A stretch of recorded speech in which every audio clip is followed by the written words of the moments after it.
are together again on the World Famous KROQ. Klein, Allie Show. Nice to meet you. Thanks for letting us hang out in your ear holes for a little bit. I'm Klein. There's Allie. Morning. You got Jake the Nerd back there doing something. What's up? Postmaster Johnny is scrambling, trying to make sure we're live on the YouTube as we speak. No, he's not. Well, he's attempting to scramble. He but gave you're us right. a one thumbs up, so I think we're good. We got a thumbs up really? and a say less. So I assume that means we are streaming as we're supposed to be. There's DJ Omar Allie Khan, broke the stream. the audio sniper. I I thought the camera took one look and was like, nope, not you're not today. doing this. Not today. Hey, listen. I didn't break the stream. Allie, let me say a couple things about Allie physically. Oh, She's no. gone through a transformation. Let me say a few things about Allie physically. And I think it's important that This is how every speech about me begins. we should let her. This is what I'll be saying at your funeral as well. I just want to practice it now. No, you have gone through a transformation, and I think it's important that we are, fully transparent on the show. And this person, I think, said it best. They left a message about your physical transformation you've gone through. Get back in that cocoon? Is that what it says? No, it does Okay. not say get back in that cocoon. Our listeners are shockingly a little bit nicer than just that. Oh, okay. A very little bit nicer. But At one point in my life, I will turn into a butterfly. this person wanted to call and say this about your new look. Hey, Allie. I'm calling to apologize for most cyberbullying you. I saw a picture that you posted. I think you got a new haircut, and I almost messaged you, oh, there's the good old face of herpes. Then There's the good old. She was gonna write. There's the good old face of herpes. Hey. After you posted a picture of your new haircut. I just oh, want to. there's the good old face of herpes. Then I realized I'd be messaging a total stranger something so awful. You guys have turned me to the dark side. Yep. I promise to do more better. Thank you. But seriously, do you have a freckle or something on your lower lip? Sweet dibs. Okay, well, that was very nice. And she wanted to call and apologize for cyberbullying you by then continuing to voicemail bully you, which is But interesting. then just to ask pointed questions about my appearance. Right. In a way that Listen. sounds not helpful. I don't mean to be, and I'm just seeing this for the first time right now. I don't mean to be insulting, but you just got to shorten just a little go bit. for it. What? No. I mean, I really don't see that big of a change. Just a little shorter, and then you got it shaped a little, right? Here's the part that's crazy. This is the problem with women haircuts Yes. and men. I just don't get it. Well, yeah, I don't think there will ever be a situation where a guy notices a girl's haircut. Well, you made a big point yesterday off the air about the fact Huge that the point. only haircut appointment you could get between now and KROQ's Almost Acoustic Christmas, which I believe is happening like a month from today. Which can't be true. No, like, it's are all true. the places closed down? She said the only appointment she could get for a haircut was yesterday, I'll tell your hair. which is I don't want you to cut my hair, Jake. I'm good at it. This must be like a cheap spot. No, it's actually an expensive spot, which is What? yes. This is a place where when I first started going, it was Get your money back. $75 for a haircut. Then it was 85. Then it was 95. Yesterday it went up to 115. And now What? they are not including blowing out your hair and but giving you like, you actually walk out with dry hair that's like styled and everything. That's an I extra could do that. That's an extra $45. It's a now. blow dryer. $40? Yeah. I thought your ambulance was expensive, but a woman getting her hair done apparently is like the biggest markup in the history of the world. Oh, the most I've spent on a hair getting my hair done, it was like color, cut, everything was $600. Jesus. It's insane. Oh, people did that? People will. No, I did it. Well, yes, I did, but I did it like years ago when I wanted to be an actress. Someone says, but now I don't care as much. Usually But when I had less money. I just thought if they can paint this beauty on me, maybe I can book a job. Hey, on and the I was text line, wrong. I'm reading the text line now, and people say, all jokes aside, Allie looks really good. Yeah, and according to the live stream chat, it says, I like the hair, I just don't like the bowling shirt. Well, look, you got yourself a new do, and you think. And by the way, the idea that you think that's still going to look like it does now a month from now is crazy. Like it's not going to look like you got a haircut a But month that's from now. the difference between men and women's haircuts. Guys, if they get it cut, they need to cut it right before the thing. Nah, Me, 3 days to look normal after a cut for a guy. No, but your hair will grow out fast, because your hair is shorter, so you need to keep it cut on a regular basis. Me, I can go a month, but they said you need to get in now because we are booking up fast. They're going to start doing like 3 or 4 people at once 913. pretty soon because the holidays just get so everyone wants to look good in front of their family because they don't want their moms to like say critical everyone's things about getting their a haircut appearance. before they go home so their parents Yeah. don't judge them. Oh yeah, Got that's it. what happens. All right, well, inspired by Allie's new haircut, here's the first song of the morning. All right. You know what? I went in there and I said, I just don't want to look like Rachel from Friends. And then I left looking like Rachel from Friends. In all seriousness, you didn't ask for the Rachel? No, because it looks I like didn't. You did. I didn't ask for the Rachel. I said, I don't want it to look too 90s. I just want a little bit more layers, and I don't think I'm ready for a bang. Are you ever going to get back with Ross? Oh, yeah. He's too mopey, goddammit. I'm not... You'll never get over him. I also... He's your lobster. No, he's not my lobster. Shut up. I'm not Rachel. This is a totally unique haircut. I don't think that Rachel is... I said I didn't want this specific haircut to look 90s and Friends Could you like. be more Rachel? I don't want to be Rachel. I don't think you can. And then I posted a picture of it on Instagram, and people were like, I'm still trying to grow out my Rachel 4 years later. 4 years Yeah, later. yeah. Like 14 the years Rachel later. is like hard to come back from, apparently. Well. Because of the layers are so chunky and so short that it takes a while to grow out the cut. So you're looking at Rachel 2.0. Allie, nobody told you it was going to be this way. Okay. You're going to be DOA in a minute. All of you, All goddammit. right, well, there you go. Allie's got a new haircut. You want to see what it looks like? I think we're streaming live right now on KROQ's YouTube. Enjoy it while you can. We got a decent show. I love Friends. Got a decent show planned for you today. Who knows exactly what will happen, but you can see what we look like and listen to the show. We are live now on KROQ. Good morning.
You can check out the show, listen live on KROQ or on the app. Of course, you can now watch some of what the show looks like up on YouTube and other places as well. So that's right. That's the reaction. A lot of people have it first, and then they sometimes come back for more, or that'll be the end of it. Someone said they used to listen to us every day, then they saw us, and now they can never listen again because they know what we look like, and that has ruined the fun for them. Meanwhile, this person is a real, true fan of the show. Hi, guys. I listen to you guys every single morning. I put my earbuds in about 5 a.m., listen to the show before, and then I listen to when you guys come live at 6 a.m. You guys make me feel so much better about myself. But I love you guys in sweet difference. That's kind of an insult as well. But thank you for listening to the full show, including the pre-show. I'm glad my thick layers can comfort you. We got the $100 of Allie's cash up for grabs if you're paying any attention to what we've been doing on the show this week. We were not here Monday for Veterans Day. Yesterday, Allie lost and had to pay the people in a sudden death tiebreaker. So what will happen today? $100 could be yours. All you got to do to claim it is call us at 800-520-1067. Answer 5 questions about stuff going on in the news. I got the questions right here. Top secret. Allie hasn't even seen them yet. Come on, give me a peek. She was busy, obviously, for 11 minutes getting her hair done yesterday. So as a result, it took 2 hours. This took 2 hours. She will not know the answers to these questions. And let's see how you do. If you want to play, call us 800-520-1067. Also get you into KROQ's Almost Acoustic Christmas before those tickets even go on sale this Friday. We will give you a pair coming up right here on KROQ. It is time.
new to the show or just happen to have us on right now and you're confused as to what it is you're hearing, fear not. Let me explain. You got $100 up for grabs currently. It's Allie's money. She likes to brag about knowing everything going on in the world, and you have a chance to prove her wrong and win $100 of her money by calling us now at 800-520-1067. Allie knows the news next on KROQ.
On KROQ, and now a chance for you to kill Allie's spirits, hopes, and dreams with 5 questions. That's right. We already did that the first break of the morning. She's got a new haircut, but what's going on inside that head of hers? What's really going on? We know what's going on top of that A lot of head. self-doubt, Klein. A lot of overthinking and just general spiraling. Listen, I think it looks great, but what do I know, huh? It looks great to you because you can make fun of it. That's what you think is great. I thought you went into the barber and you said, give me the content. I just need something that's going to result in a lot of content. I just need to make sure people have something to say about it tomorrow morning. That's good stuff. Well, hey, at least we noticed it, because sometimes you get mad. You spend a lot of money, we didn't notice it. Today we noticed. You know what? I knew it was bad when I walked out and I was checking out and nobody said anything. Usually, like, they're like Trader Joe's employees times 10. They're like, oh my God, wow. Love it. That is crazy. Everyone is doing that right now, but it looks the best on you. And they were like, anything else today? Do you want some product? Would you like a big brown bag for that head of yours? No? Okay. Let's say hi to Dan. You're battling Dan today. He's listening to the show currently in Garden Grove. He'd like $100 of your money. I don't blame you, Dan. Dan, if you take Allie's money right now, it is going to be just terrible, because she already paid yesterday, then she had to pay for the ambulance, then she paid for this monstrosity of a haircut. Thank you. So at this point, you know, it's almost insulting. I mean, if you really care about the show at all, you would technically feel bad. Not try to win this money. Oh, I'm winning this money. Okay. All right. Well, let's let Allie hear some of these theme songs about her before she leaves. Hold on, Allie. Put your headphones back on. You're going to miss the good stuff. Boogers has a short leg and there's nothing she can do. Let's find out if Allie knows the news. You got to pay her bills, Allie. We love you. That's just one call about it. But here's another call. Wonky legs, mismatched boobs. Right. Let's see if Allie knows the news. I think it's important that I don't feel good about any part of myself from That's top right. to All right, let's bottom. keep going. All right, in that case, I'll give you this one. This is another one. Okay. Watch her wonky walk on the tube of views. Let's find out if Allie knows the news. Thank you. All right. Do I walk? I mean, it is literally 5 steps. 5-step walk. Is it that bad? One small step for man, one giant leap for Rachel. She leaves the KROQ studios right now. She'll be sequestered, Dan. She will not hear the answers. She will not hear these questions. You get to go first, and then we'll bring her back in, and we'll score together. Your round, Dan, of Allie Knows the News starts right now. Allie knows the news. All right, Dan, a Dodgers fan claims he was fired for doing what during the Dodgers World Series victory parade? Calling in sick. Question number 2. Trump has appointed Elon Musk to the lead of this new department that he's created. What department will Elon Musk be running? Space Trump. Space Trump. Go to question number 3. That would be the name that he chooses, God, right? it's so great. He did create Space Force, I think, last time he was president. So He brought it back. he brought it back as Space Trump. Yeah. Question number 3. The internet is divided right now after People magazine named this actor the sexiest man alive. I know he's from The Office. Something Goldman or something. Something Goldman? Something I know he's Jewish. from The Office. Must be from the accounting department at the office. You know what I'm saying? That's his birth name. All right, question number 4. Just before Thanksgiving, over 3 million of these have been recalled because apparently they're super dangerous and can catch fire. What are they that are being recalled just before Thanksgiving? Over 3 million. I want to say oven mitts. Oven mitts that can catch fire. That would be something. And finally, question number 5. It's been revealed that this A-lister will star in Black Panther 3. Ryan Reynolds. When I think Black Panther, I think Ryan Reynolds. He's like the whitest guy ever. Give me a white Canadian any day of the week when I'm thinking Black Panther. All right, well, you did okay at the beginning, Dan, and then you kind of fell apart. Let's bring Allie in. We'll score it together. That's okay. It's just fun to play, I'm sure, but winning $100 is even sweeter. Let's see how you do. Love it when you text in your scores after the fact, and now there's lots of ways to get involved in the show because you can hop on the Discord, you can stream, comment on the YouTube, of course, on the text line as well at 800-520-1067. Allie's back in the studio now, and here we go. Question number 1. Allie, a Dodgers fan claims that he was fired for doing what during the World Series victory parade? He called in sick. He claims, we're trying to get this guy on the show because we'd like to talk to him about what's going on here. By the way, that is the correct answer, and that's what Dan said as well. Oh, no, that's the right answer. That's what Dan said as well. I mean, how many people called in sick to go to the Dodgers parade? I would imagine I know, but thousands. I think it was noticeable because somehow somebody saw him on TV, which is impossible because there was like 1 million people there. But also his job, the type of job he had, they had to close down the store because he wasn't there. Well, we should have that guy on regardless because I can't believe that seems like a not fireable offense. It's one of the dumbest reasons to get fired, but I'm sure there are dumber ones. I feel like there's a history. Like he's probably called in sick a bunch. For a lot of parades. Even the small a bunch ones. of parades. Question number He called in sick for 2. the ones in 2020 Yeah, that it didn't even happen. the non-parades. It's 1-1 after one question. Go to question 2. Donald Trump has appointed Elon Musk to lead this new department that he has just created. What is the name of the department? Let's see. I don't remember the full name, but I know the abbreviation is Doge. They're calling it Doge. It is Doge. That's interesting. I didn't realize that. Yeah, it's the Department of Government. It's like equal government. Can't give it to you. Efficiency. Efficiency. Department of Government But Efficiency. I said Doge. Yeah, you said the acronym, but you didn't know what it was. Right. Government's never efficient, by the way. Well, this sounds totally like made up. Of course. It is made up. Yeah. Completely made up. It's a way He for made it Elon up. Musk Is it really? to have his hand in the government. Yeah. Yes. Question number 3. Oh, my God. Tied up 1-1 still. No point. Question 3. It's going to be fine, guys. The Everything's internet, great. Allie, the internet is divided right now after people name this actor the sexiest man alive. Oh, John Krasinski. Oh, you were so close. You said the guy from The Office, last name Goldblum or something, but unfortunately, Allie gets the point. John Krasinski from The Office. And now we have 2 questions left, and Allie's up by 1. Just before Thanksgiving, over 3 million of these are being recalled because they are super dangerous and apparently are catching fire. Super dangerous. Air fryers? That is the correct answer. What a guess. Air fryers are apparently, catching fire, and people using those for everything. Oh, my God. I went to a Thanksgiving thing where it was like crock pot, air fryer, crock pot, air fryer. Final question, and I don't think there's a comeback in your future, Dan, but here we go. Let's see how you do. It's been revealed that this A-lister will star in Black Panther 3. Oh, I think it's Denzel. Denzel Washington. Almost exactly what Dan guessed, which was Ryan Reynolds. Oh, my God. Congratulations. Allie smoked your ass, and what must you shamefully admit, Dan from Garden Grove, over the airwaves of KROQ? Go ahead. I'm Dan from Garden Grove, and Rachel knows the news. She so knows the news. All right, lots of stuff happening today on the show. Your Almost Acoustic Christmas tickets before you can even buy them. And other things which we'll get to after Harvey Danger on KROQ. Good morning.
We are Klein Alley Show. If you want to interact, phones are 800-520-1067. Lots to give you throughout the show today. Nothing but mad respect for teachers. As you know, Omar's wife is a teacher. My mom was a teacher.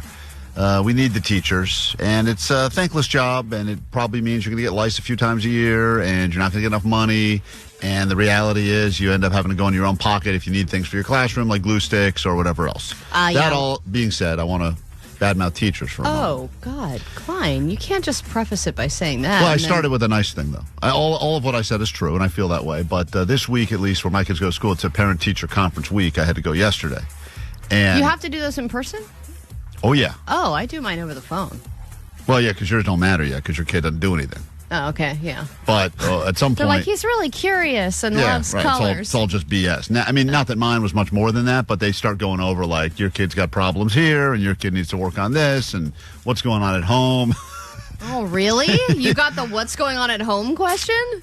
Well, I got, like, are you doing the 30 minutes of reading every night at home? 30 minutes? And that's how I reacted, which was, I shouldn't have said it like that. My kids do 20, but they usually read for 45. Oh, my God. See? Yeah, they're supposed to read 20, but yeah. Wait, so they just read on their own, right? Oh, yeah. By choice. Yes, it's crazy. I know. Yeah. What are they reading?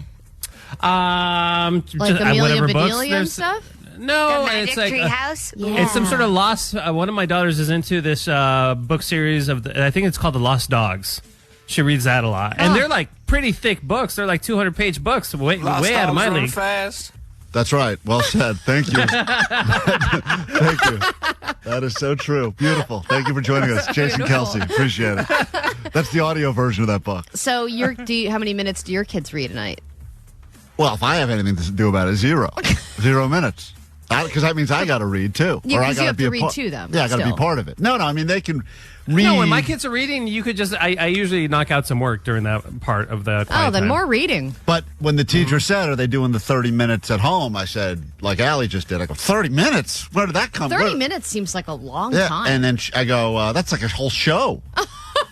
Is that what you said? Yeah, that's what I said. That's what I said. I'm like, 30 minutes, they can watch a whole show. And the teachers don't like to hear that. You know how many episodes of Bluey you can watch in that time? So I had to go, my wife's out of town, so I had to go do parent-teacher conferences solo. And the first thing I did, which was weird, is I was in my car heading over to the school, and I got a look at myself in the rearview mirror, and I realized I was wearing a dirty T-shirt. And I felt like a weird feeling of I need to go put on a nicer shirt. I know. It's funny how the teachers make us feel accountable. Yes. Yeah. So that's so funny. I think that goes away once your kids get older, because I used to give an S. Now I don't care. Dude, really? I turned around. I'll just go with whatever I'm wearing. It does not matter I circled whatsoever. the block. I went inside. I got a collar shirt. What? Are you serious? Yes, and I went back. Like you were going on an interview or something? I felt like... I bet teachers don't like that because they think you're making up for something. Well, yeah, clearly. Like all the ones that's like it's bad at home, they're like, but I'm going to wear church attire for the parent-teacher conference. Thought about putting on a tie, too, and I was like, that'll be next level. So I show up there and sit down, and they start, they go over, here's the good stuff. Yeah, they know how to do the compliment sandwich like this place, Oh, it's a lot of fun. For context, what grades are your kids in? First, no, that's Okay. wrong. Hold on. Kindergarten for one, and... Hold on. I swear I've met him before. Hold on. It's kindergarten and it's second. Okay. Right. I think I got that right. All right. And Same as so your these are reading kind of level. important because the teachers are going to tell you kind of like, if they're, on Have a par future. with. Yeah. yes. So this is where I messed up because to Second them, is like if they don't master second, they're done. well, no college for them. Right. Well, It's over for you, kid. even the kindergarten, they treat these. They give them. They don't give them like when I was growing up. It's like F, a lot of Fs, D's and Fs. They don't I don't think they do. No, they don't do that anymore now Oh, okay. because people apparently it's bad for kids' self-esteem. So I think they start doing that now in 6th grade. Oh, really? When they started with my Sixth grade kid. is when they start with I grades? think so. they go. Yeah. Everything's like 1, 2, 3, 4, and even like 1 or 4. Are you which, sure that's just not the grade they're in? Oh, maybe that's what it was. I didn't pay attention. I got to do more reading. They even like the 1, 2, 3, 4. Even though you obviously know like 4 means great and 1 means terrible, they don't call it terrible. They call it like focus more or something like that. I They see. won't use words. They don't use like They negative. use like it's- a positive acronym or something. yeah, it's like all like it's very California. It's like, but it's a 1. It's okay to do badly. That means Yeah. that you can compare and you compare yourself to everyone else. So she's going over some of the stuff. She's like, here she's got a couple of 1s and 2s. I'd like these to be closer to 3s and 4s by the end of the year. And I'm like, yeah, but I'm like, this isn't really the important stuff, right? And the teacher got really like offended by it. She's like, it's all important stuff. And But I'm what like, was, in your opinion, the not important stuff? oh, it was like Attendance. Sentence structure and Oh, that's very important. like using commas and periods. And I was like, phone will auto put those in. Comprehension's a huge one that they're really worried about too. Right, comprehension. And I'm like that listening to people and then understanding what they say. Yeah, That's pretty I important. think she was saying something like that. I wasn't really listening. There's eye contact and nod. But yeah, I was just kind of doing a lot of shaking my head and this and Fake that. comprehension. Fake comprehension. And then, then at the end, they do this thing where they go, now, do you have any questions for us? And this is where my wife would usually step up and be like, here's a list of 5,000 questions I've been compiling in my phone. And I had 0. Nothing, yeah. So I just And that makes you seem like you don't care. Right, so I pointed to this plant she had on her desk, and I was like, "What type of plant is that?" That was my question. What? And Good question. Yeah, and she's like, "That's your question?" I was like, "Yes." She goes, "Do you have any questions about Can your I child?" hide behind it? And I was like, "No, I'm just saying it's good. I like how you kept I like that the plant. foliage. Is that a fern? Like how you kept that plant alive. That's good." And then she's like, "Okay." And then she wrapped up our meeting 10 minutes before it was supposed to end. Oh, really? Yeah, so I think I'm in that's trouble. a win. Yeah, Parent of the Year right here. It's KROQ. Jesus. Let's call.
Klein Show. That was Blink 182. Everyone thinks they have a story in their life of a time that they almost died, but didn't. They were so close. Man, that was a close call. That could have gone terribly wrong.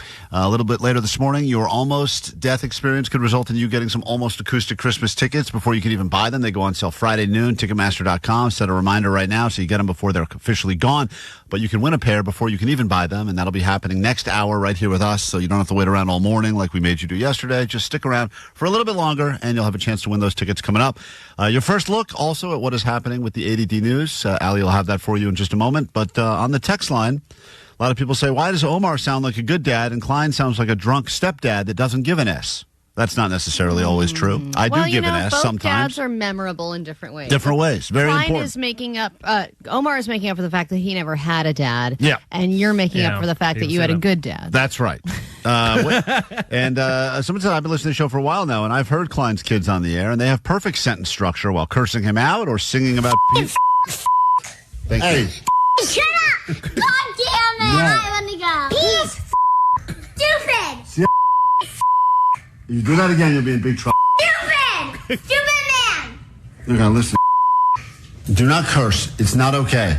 I'm kissed, bro. Oh yeah, then we could party and we could look at each other's V-words. All right. I don't like this. So there you go. Perfect punctuation. All right, I don't like that. That's parenting And right there was there. a little Spanish in there, I heard. That's right. Yeah. Boom. Bilingual household. You're welcome. 106.7 KROQ. K-Rock.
We are Klein Alley Show. Good morning, y'all.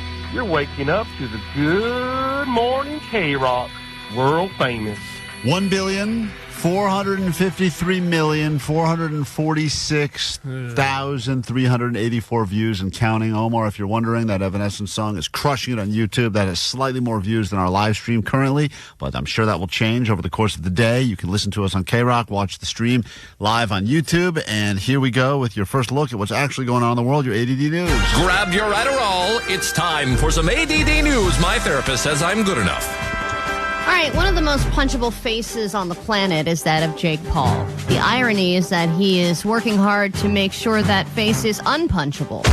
And he continues to dominate in the boxing world, and the biggest match is coming up between him and the great Mike Tyson this Friday on Netflix. And who will win? Will it be a guy with a lisp who once bit a man's ear off? Or will it be a self-important YouTuber with a god complex? And if you don't care about this at all, here is some heated S-talking between the two of them to get you hyped. It would be the biggest moment in all of boxing history when I put this man to sleep. This is not going to come true, young man. Yikes. This is the S-talking. Hold on, it gets better. I respect your opinion, but it's just my time. The universe know it, the gods know it, I know it, and you're going to know it. I think he thinks this is going to be a very easy night. This is not going to be an easy night. Why does Mike Tyson win this fight? Because I'm Mike Tyson. Well, it's a good argument. True. He sounds a little old and tired. This fight They got both pushed. sound. I mean, it's just. Aren't Right. they supposed to be coming out in each other's faces and be like, "I'm gonna kill you" and stuff? they've And they're done- like, "I don't think this is gonna go well for There's you." enough- Well, I respect your opinion, There's but I enough disagree. hype. There's a lot of hype for this fight, regardless, and it's one of those things where everyone, I think, in the world is rooting for Tyson to knock this kid out. But Yes, Is there any headgear? No headgear. no headgear. I think the gloves They're wearing are 14-ounce gloves. yes, pound. pound. 14-pound No, gloves. it's ounces. You I'm just kidding. I thought it'd be great if it was Oh my pounds. god, that sounds terrible. Oh, I'm exhausted. Yeah, I'm going to gamble on it. I'm sure. I have But not. isn't all this stuff predetermined? No, Come on. it's not. How many I don't. millions? When of- you get Mike Tyson in the ring, I think it's very unpredictable what's going to happen. You don't think that somebody would be like, "Hey, I'm going to pay you X amount of dollars to not win or Nope. win or whatever"? I mean, isn't it in the end? It's about money. All of it. They're getting. I Tons mean, he's of money. already guaranteed. Yeah, I think They're- Jake Paul's guaranteed $20 million. Mike Tyson's guaranteed $10 million. Yeah, I mean, it's a great night not for bad everyone. for 10 rounds of 10 2-minute Well, rounds. wait, Jake Paul is getting paid twice as much. Well, I mean, think he put he's this the thing. draw, He I put mean. this thing together, and this was kind of his doing from the beginning. And he's been kind of slowly playing this. I want to battle Mike Tyson for years now. So there's been a build here for a while, and it's it's generated a lot of hype. This thing's going to be viewed by a lot It's a of very people. douchey thing he's doing, by the way. Very. Well, yeah, that's characteristic of him. But Yeah, it's, of course. But Tyson I mean, is when he says the gods know it, well, right. I know it, and the gods know it. But everyone knows being a villain. See, Tyson used to be the villain in a lot of ways. So it's interesting now that Tyson's somehow the The good guy. Well, because he's old. Yeah, people like him. He's hangover funny, face tattoo funny, I mean, pigeons Lisp funny. funny. I mean, He when smokes you- a bunch of funny. weed now. Right, he's a weed guy now. But DMT. but I think he did like a workout or whatever, and they were saying he looked pretty vicious. he does. Oh, he Yeah. in 6 months, his body transformation is insane. Yeah, he looked enormous. It's huge. Yeah, I mean, look, I feel like you should just eat him. I don't think there's a more intimidating person in the history of any professional sport than Tyson in his prime. So really? even Tyson now, let's call it 20 years past his prime, you're still going to have that level of intimidation. But You think so? if he does get knocked out or if he does lose, everyone's going to say, well, what do you want? The guy's 60 years old now. Yeah, but then he wants to prove that wrong. Of course. And But that'd then be great. also, is it going to be one of those things where it's like, okay, let's watch the fight, and then you're waiting for like 4 hours for the stupid fight to happen, Yeah, there'll and be a you're lot going of to be build-up. watching all these undercards or whatever, I and don't then think it's like, okay, I don't think there's undercards in this one. I There's don't believe- not? I don't know if there's there are. got to be. It's not just going to be a This is a 4-minute. Netflix Yeah, it's thing. scheduled for 4.5 hours. Yeah. But I think it's a lot of build up. It's just going to be, and in this corner. They're gonna do a lot. But seriously, in this corner. It's going to be a lot of that. It's going to be a lot Like of the build. road to the fight. Oh you my know? God! And, I don't care that much. And maybe it doesn't go 10 rounds. Maybe it goes 1 round and then it's over. How many times do you pay for those fights on pay-per-view and you're like, oh, this is going to be a good Saturday night, and then 11 Yeah. seconds in. And by the way, that was Tyson a lot of times too. Like where you're like, oh man, this is going to be a great Saturday. Everyone get together before you crack your first beer. They're like, what happened? Knocked out already? You kidding me? That's Yeah, it? Exactly, and that's why it's not worth it. All right, Wheel of Fortune purists will say that the show is dead now that Pat Sajak is gone, and every day they're complaining that Ryan Seacrest has taken the magic out of the show. But here's where the real magic is. It will always be America's game, because if you get on national television and F it up completely, the American people will make sure you never forget it. And this was a solve that happened that did not go well recently on the show. 650. F. Yeah, a couple of F's. I like to solve the puzzle. Okay, well, let's hear it. Treat yourself a round of sausage. Oh. I'm sorry, that's not it. Over to Katina. Give yourself a round of applause. Yeah, that's it. I mean, that's what America's game First really of all, is. a isn't round it? of sausage sounds great. so much better than a round of applause. That guy's right. Give yourself a round of sausage. And by the way, Seacrest was like, hell yeah. Seacrest is like, They have those? Unfortunately, he Yeah. is Sign not me up. correct. love a round of sausage. I'm shocked he didn't say that's right just on his own personal Yeah, I principles. know. All right, many chain restaurants have announced that they're closing locations, and some are even going bankrupt, like TGI Fridays. But it's always interesting to see what these locations are turning into and what is becoming of the Denny's and the Fridays and the Red Lobsters. We're beginning to find out, and it looks like the answer is banks and fast food places.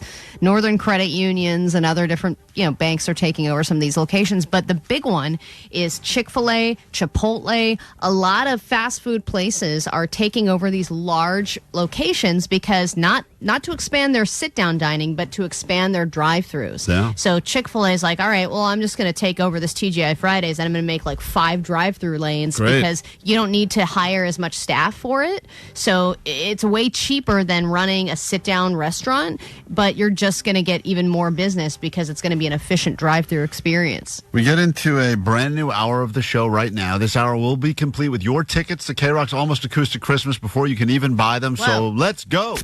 Klein Alley Show. I laugh at everything you guys say.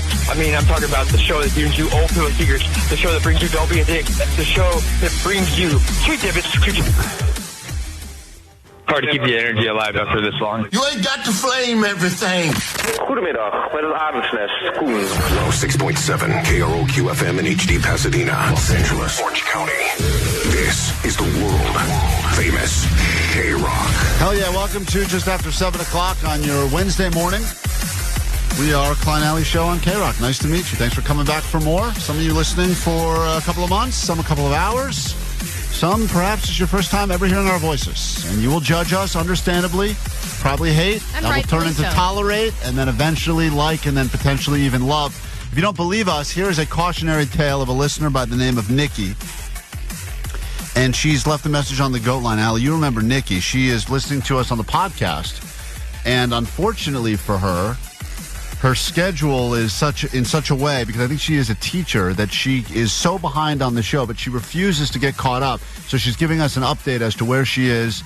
She's almost like reliving Benjamin Buttoning our life because she is so many months behind. Hi, Klein and Allie. It's Nikki B. And calling with an update. Today is, the hell is today? Today is November 12th. And I am on August 27th. Oh, She is falling so far behind. She refuses to get caught up with what we're doing live now. Doesn't even know that we're streaming on YouTube or any of the things that have happened. Doesn't know that Jake got laid. She doesn't know any of the things that have happened in our lives over the last many months because she's so far behind. She's in August still listening to podcast episodes. I'm way behind. But I actually just heard my original message you played. And, Klein, you predicted that I would be hearing that late October. So you're a little bit off, but, or I'm a little bit off, I don't know. Still stand by my decision. I've gotten to hear some of the greatest material. I mean, Allie with a spider in her crotch. See, I forgot about that. I don't even remember some of these things that apparently we talked about on the show. Allie had a spider in her crotch. That was what she just heard. Rats running across her legs or her feet. The rats dragging their little rat balls across Allie's feet. The dumb off. Good Lord, the dumb off. Yeah. So good. And actually, I took some of your dumb off questions and I brought them to my high school students, and it was pretty funny. And then also, I heard you played a soundbite of Klein asking to smell some guy's penis, and you guys were like, yeah, I don't even remember where that came from. I don't like that soundbite, by the way, and I'd like Omar to stop playing it because it is incredibly out of context, and it makes me sound like a weird pervert. No, it was in context. Definitely not in context. I'd like to smell this guy's penis. That's the clip. Seems pretty serious to me. I don't like it at all. Well, she claims she knows the origin story of that clip. And I'm pretty sure it was me calling a couple years ago for a Father's Day competition, like for the In-N-Out truck, and I was runner-up. I didn't win because the dude whose dad died that said, like, good game or whatever, he's the one that won. Oh, yeah. The guy whose dad had a stroke? Ooh, what a game. Ooh, what a game. That was his catchphrase. Hey, He would just say that for everything. Ooh, what a game. Yeah, the guy like got stuck in that weird verbiage because he had a stroke and that's all he could say. But that guy did win the In-N-Out truck. But she claims that she called us during that. My dad is the one that dated Christy Brinkley. And when I told you that, you said you'd like to smell his penis. Yeah, see, you're serious. So, that is so and you much- also said this. How would you like some sauce? Oh, my I don't God. think I said that part. Go with the smell. I'm pretty sure that soundbite was from the call with me. Okay. All right, Anyways, great. Thank you. It's, no, it's not Monday morning. It's Tuesday morning because it was, All right, it's Wednesday now, but Klein, thank you. that is so much more disgusting than I thought. Well, I remember. I would just go with the original. You want to smell the guy's penis. Just She nothing. said her dad used to date Christy Brinkley in her prime, so I think that's the accurate response. Yeah, so you meant You also said this. Oh, I bet he's got a nice one. Okay, that was talking You about really went off on that Christy guy. Brinkley. He did. Delicious salamis. Great. Where are these all coming from now? I would do a 9-inch. I've done a 12-incher. Done a 24-incher. 24 And you did inches. hit Oh, it. my Talking God. about- You must be sore. I can't believe you're sitting down. That's both ends, but No wonder you had a growth on your ass. Talking about I love sandwiches. dick. Okay, that is That one was blatant. that's the Triple meat. great. I None think of this has anything to do with Christy Brinkley. all of these are about food. Just so you know. Spread it.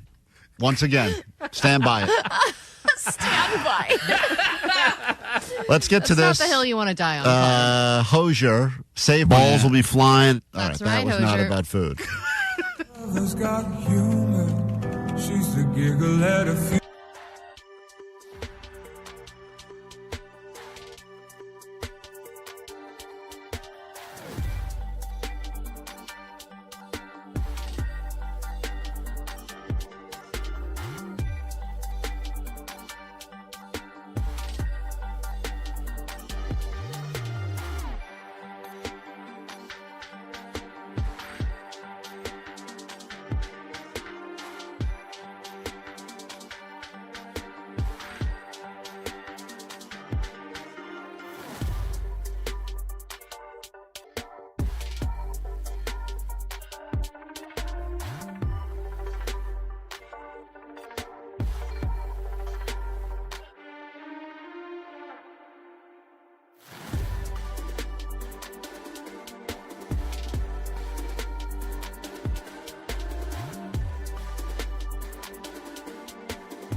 KROQ Klein Alley Show. Postmaster Johnny's entered the KROQ studios now. You're going to get inside of his brain in just a moment. Chance for you to win some tickets and bragging rights. And, of course, Johnny Doesn't Know has become a bit of a staple around these parts.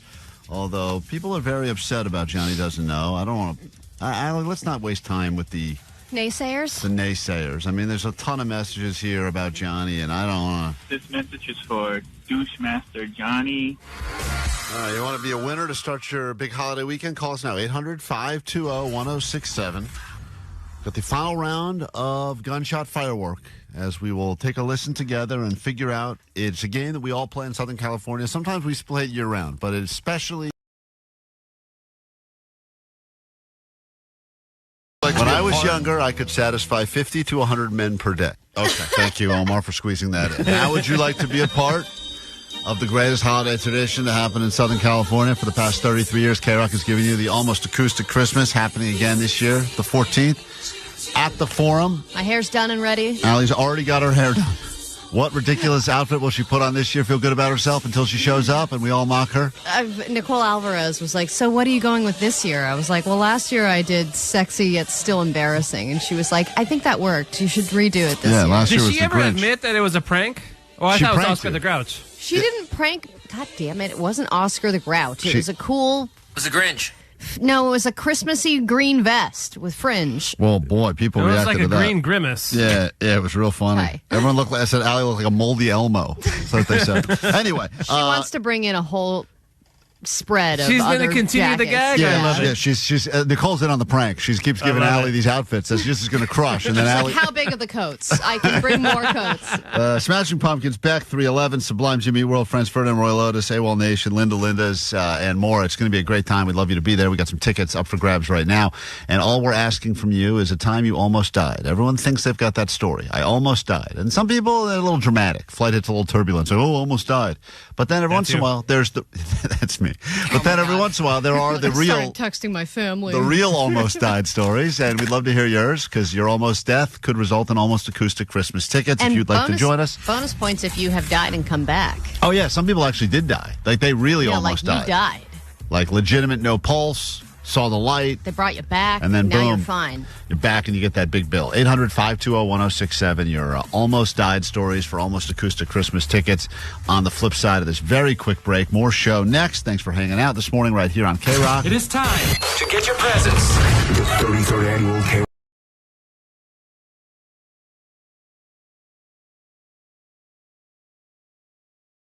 Time for a butt roundup.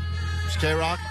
Klein Alley Show. Stuff going on in the world, stuff going on in the news, stuff potentially happening to your own body involving your ass. And you don't know about it because the news buries butt stories. And that's where we come in, Allie, with something that we call butt stuff. It must be a special occasion. Oh, yeah. It's time for butt stuff. In this edition of Butt Stuff, been quite a few stories of people actually getting butt-related injuries. Now, I know last time we did a butt stuff, it was a lot of people doing these backdoor, pun intended, like surgeries with non-licensed doctors that were doing butt injections, and then they were getting like cement in there, and it was a whole problem.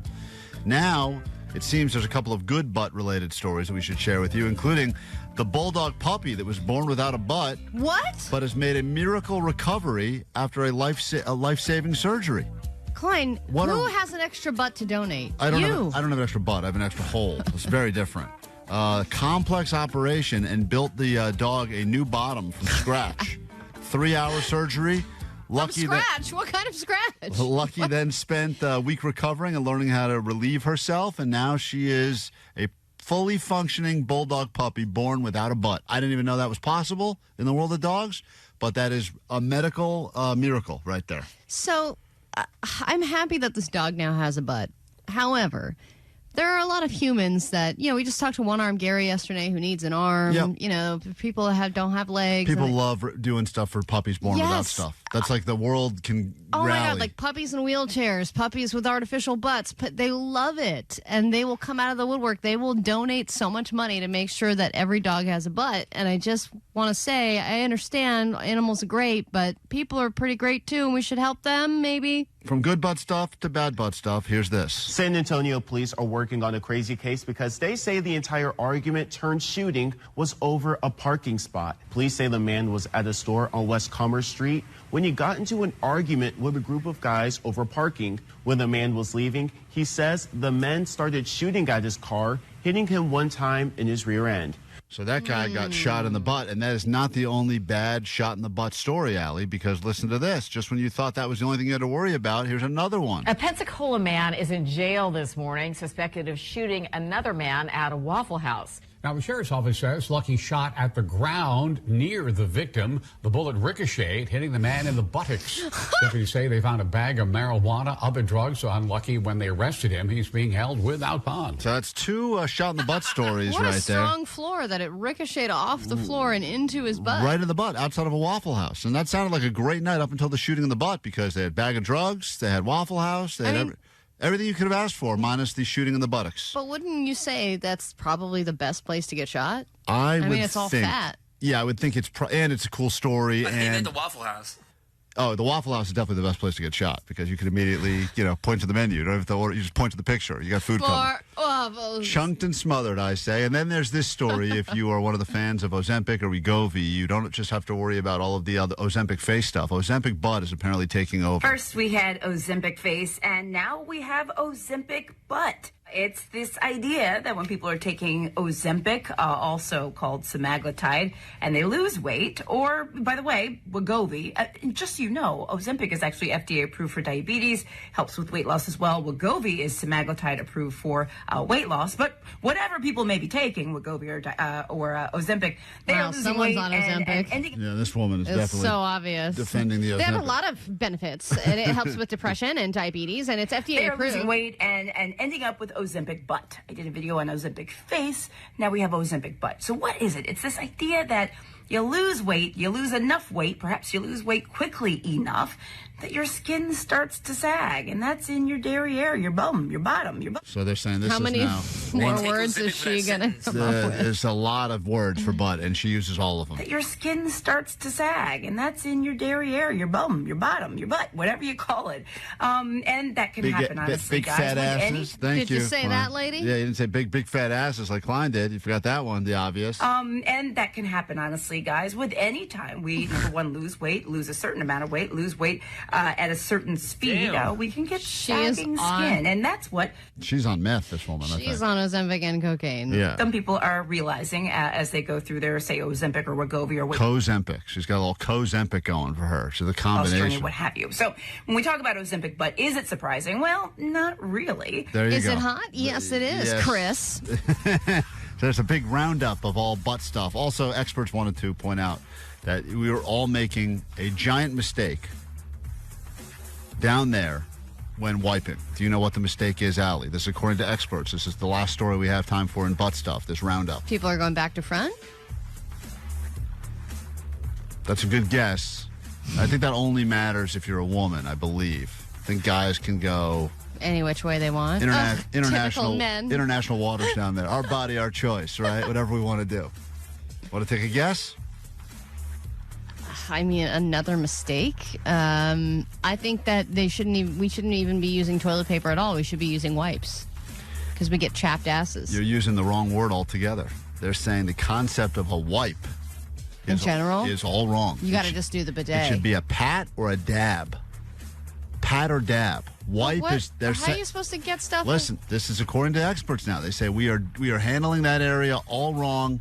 And the whole notion of wiping is the problem. I'm sorry, but if you're just doing a light dab, you got to stank ass. I'm sorry, I'm an expert in this, and they're wrong. Yeah. Well, do you realize how gross Jake's butt would be if he dabbed? The butt experts reveal. You are in there for KROQ's 33rd annual Almost Acoustic Christmas.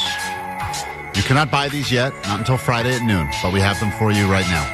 And all we're asking from you is the time that you almost died.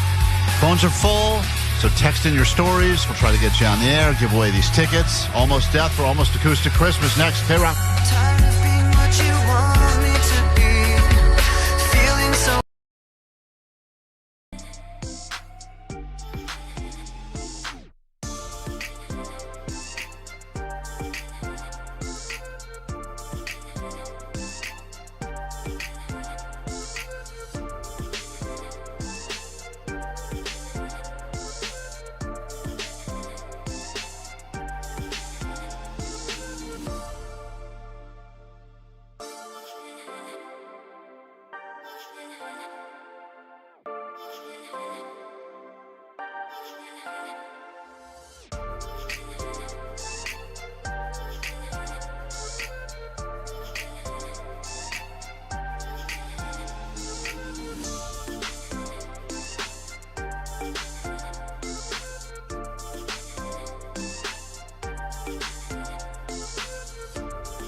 You cannot buy them till Friday at noon, so might as well win them from us first so we can see you the 14th at the Forum with the Smashing Pumpkins, 311, Sublime, and many, many others. Beck, the list goes on and on. I don't like to play favorites. I don't like to forget about Franz Ferdinand, AWOL Nation, etc., but it's too many bands to keep track of.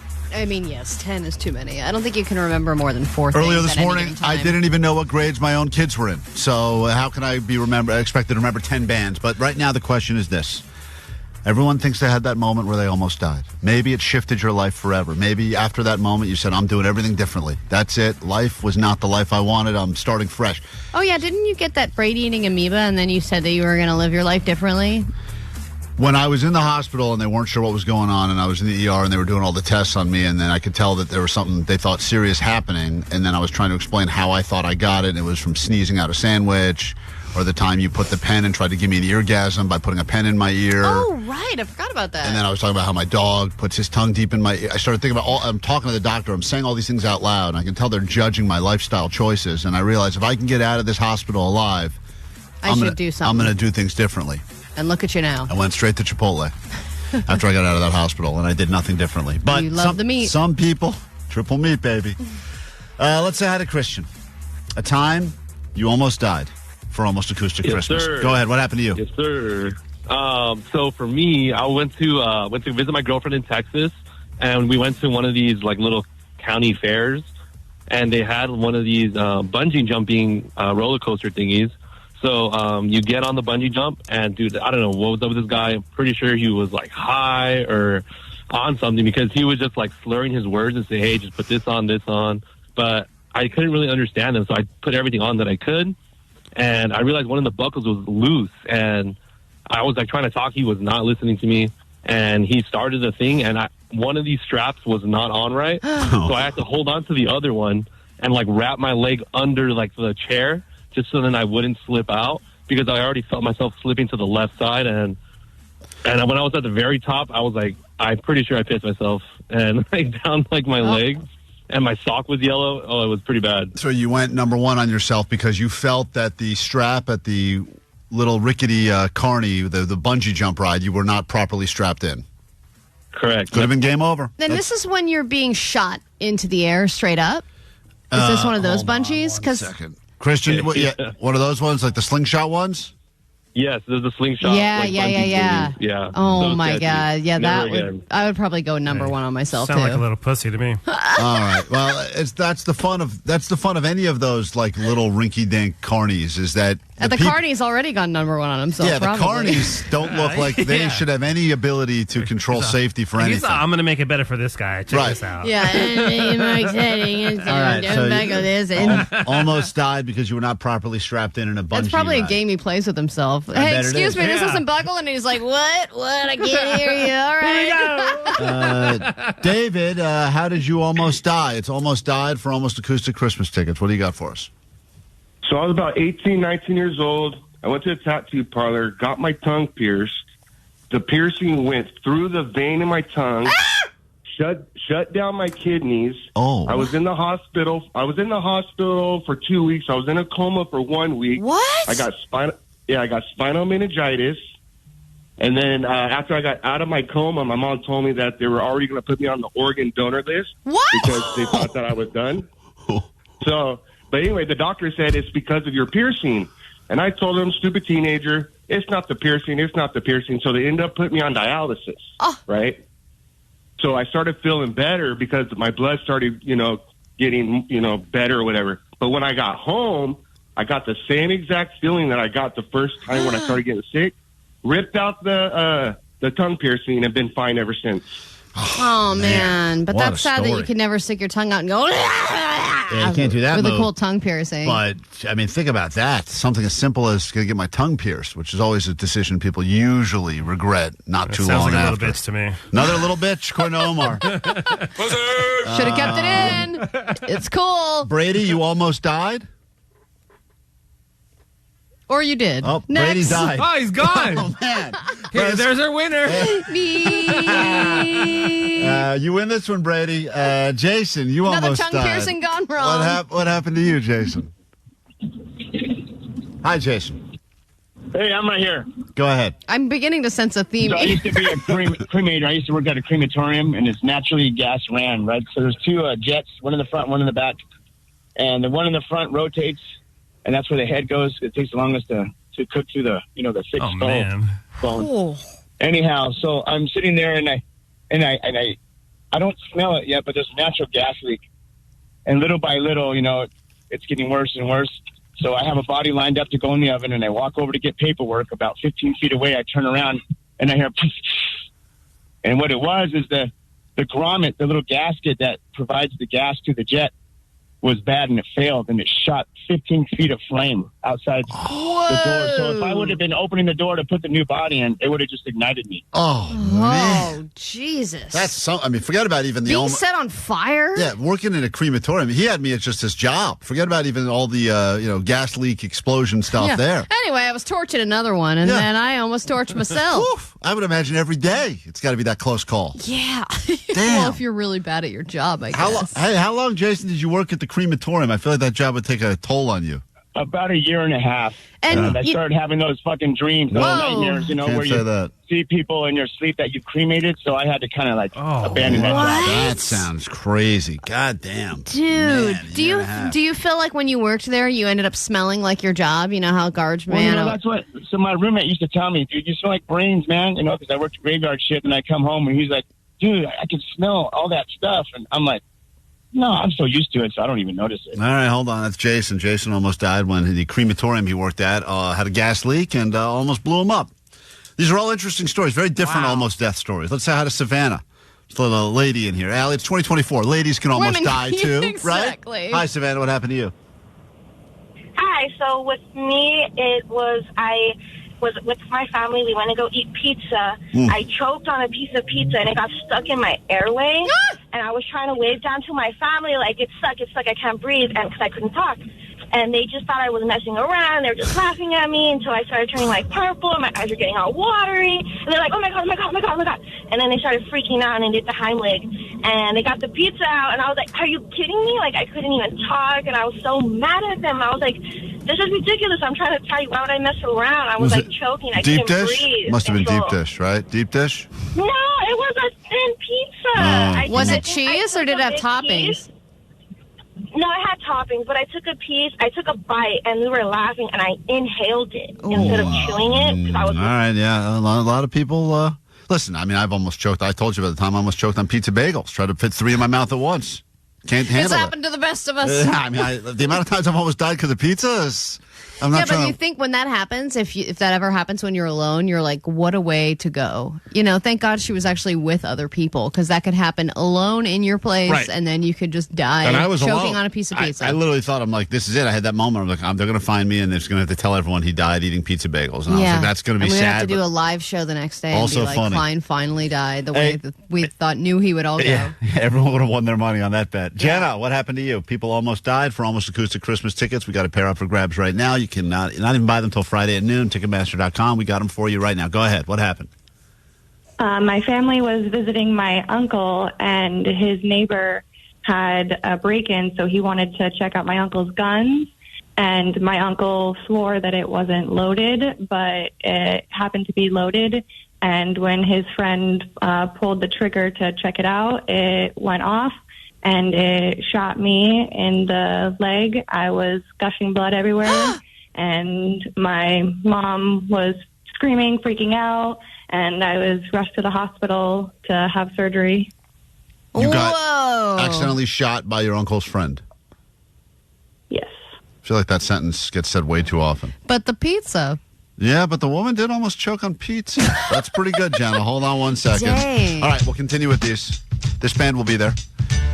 Sublime at Acoustic Christmas. Will you be? Your almost death stories continuing next, KROQ.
and we're hearing your stories of times you almost died. Some of these are very tragic. Some are close to very tragic. And then there's Carlos on KROQ. Good morning. Hey, good morning, guys. Sweet Dips. Sweet Dips, what happened to you? So I'm a mechanic. I work outside, and usually I'm drinking energy drinks. Took a sip one day, and I found out I had something wiggling inside my mouth, and I spit it out, and it was a wasp. Okay. So I almost died. It's a lot of leaps we got to go there. Last person got shot. Okay, so you almost got stung in your mouth. I know the last person got sent to the hospital bleeding internally.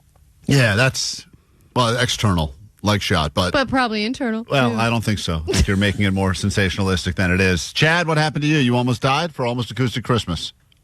Hey, how are you? Chad here. Can you hear me? Yep. Oh, yeah. Yeah, so I was hiking in the Bitterroots Mountains with friends, and they had a dog, a big dog, like an 80-pound dog, and it was by a stream.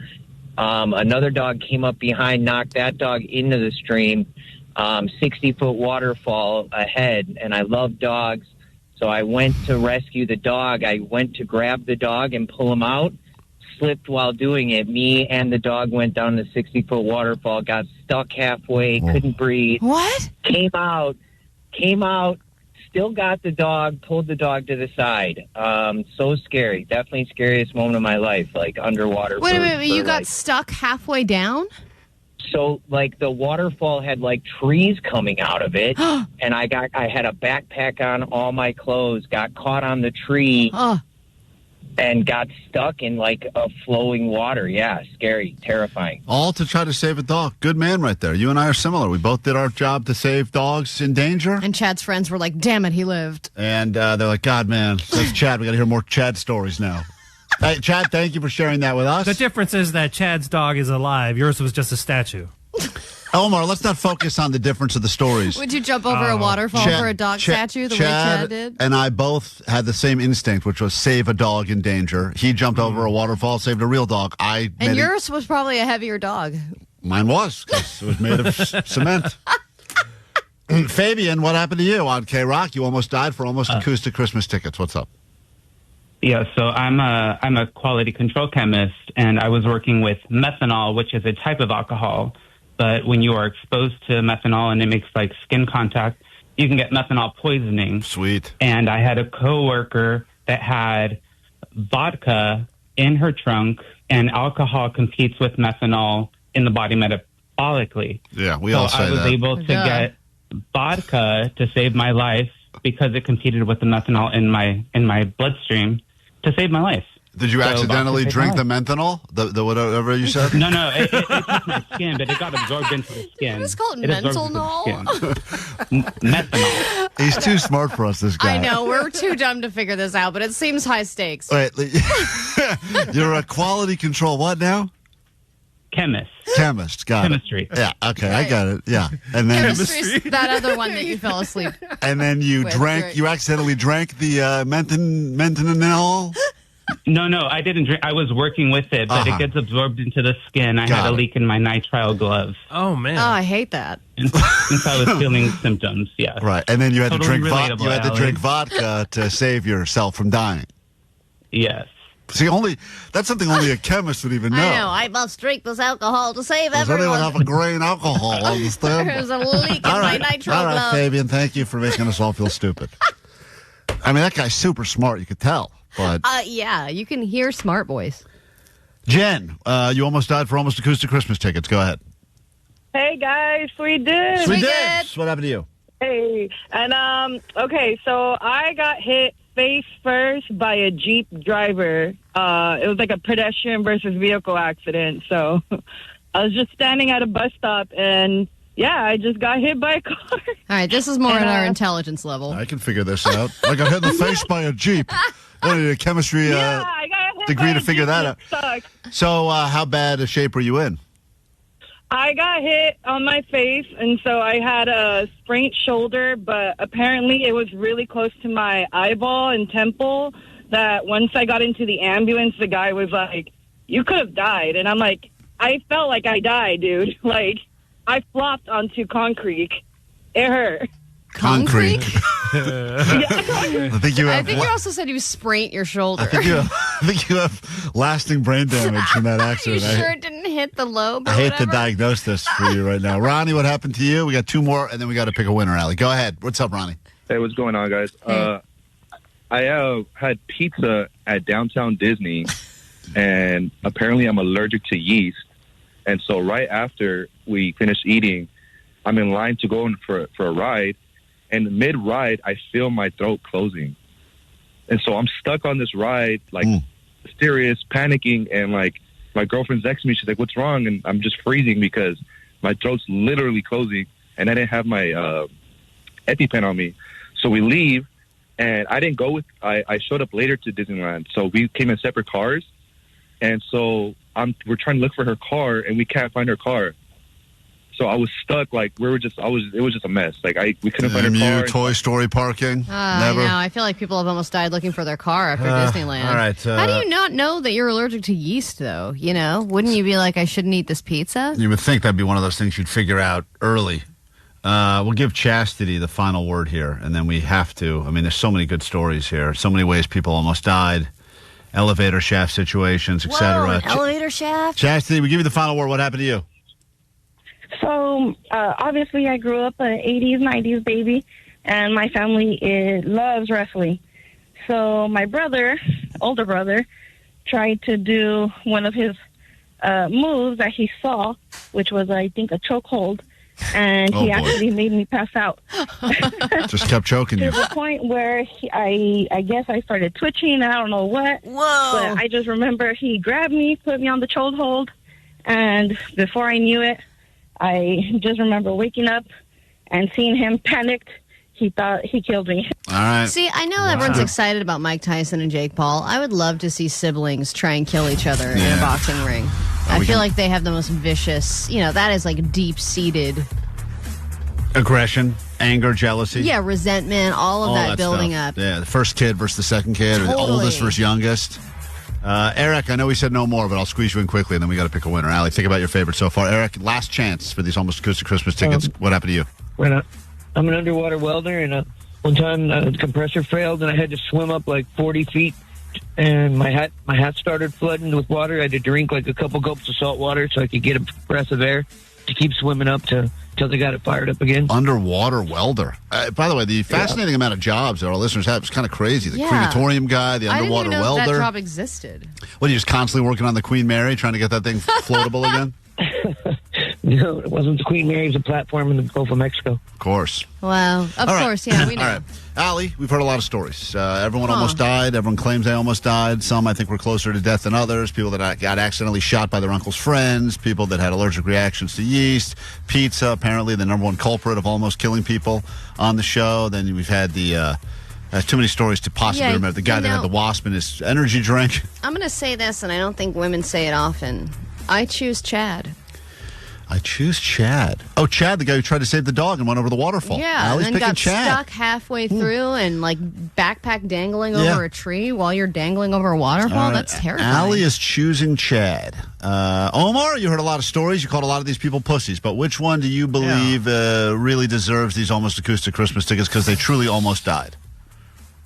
Yeah, the Chad story's pretty good. I think I'm going to go with Chad, too. 2 votes, Chad. Yeah. Jake the Nerd, you heard the stories as well. Come on, man. Energy drink guy. The guy with the wasp? He had a wasp. Yeah, I was going to go with Jenna. So he almost died. Jenna got the accidentally shot by, but it won't matter because Chad wins the vote. So congratulations, Chad. You saved the dog's life. Chad! You almost died, Chad, and you're going to go.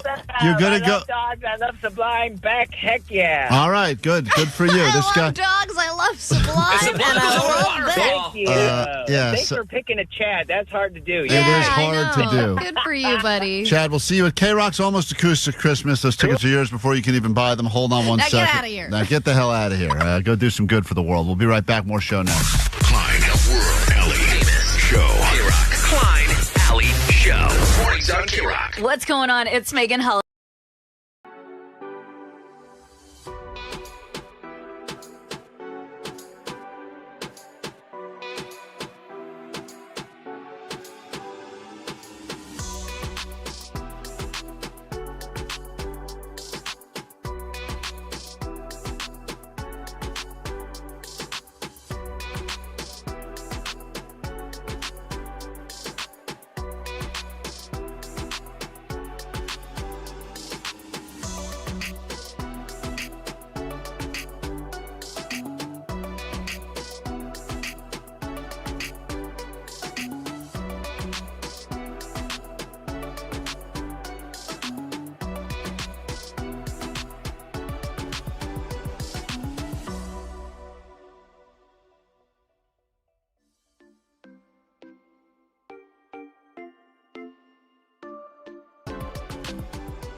KROQ, Klein Alley Show. Let's solve a mystery.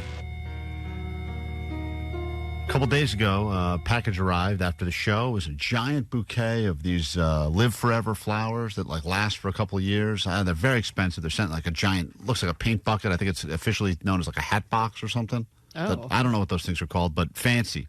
And it was arrived and it was addressed to Vanessa. She doesn't want to give her last name.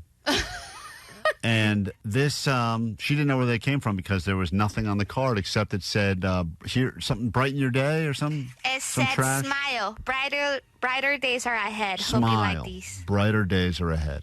Now, there's been so many interesting developments with Vanessa. Vanessa's single. She lives by herself. Let me give out her address. She has no protection. No There's protection. no building security. Low windows and no What block. are you guys talking about? I have so much protection. So here's the deal. Vanessa is freaked out because she thinks that maybe she has a stalker. And the reason she thinks this is because she went on a date a few weeks ago with someone, and she said the date wasn't great. So she said to the guy, you can just walk me home and we'll call it a day. Yeah. The guy walked her home. A few days later, in her mail, a handwritten note from the guy. Saying, I really, really like you still. Yeah.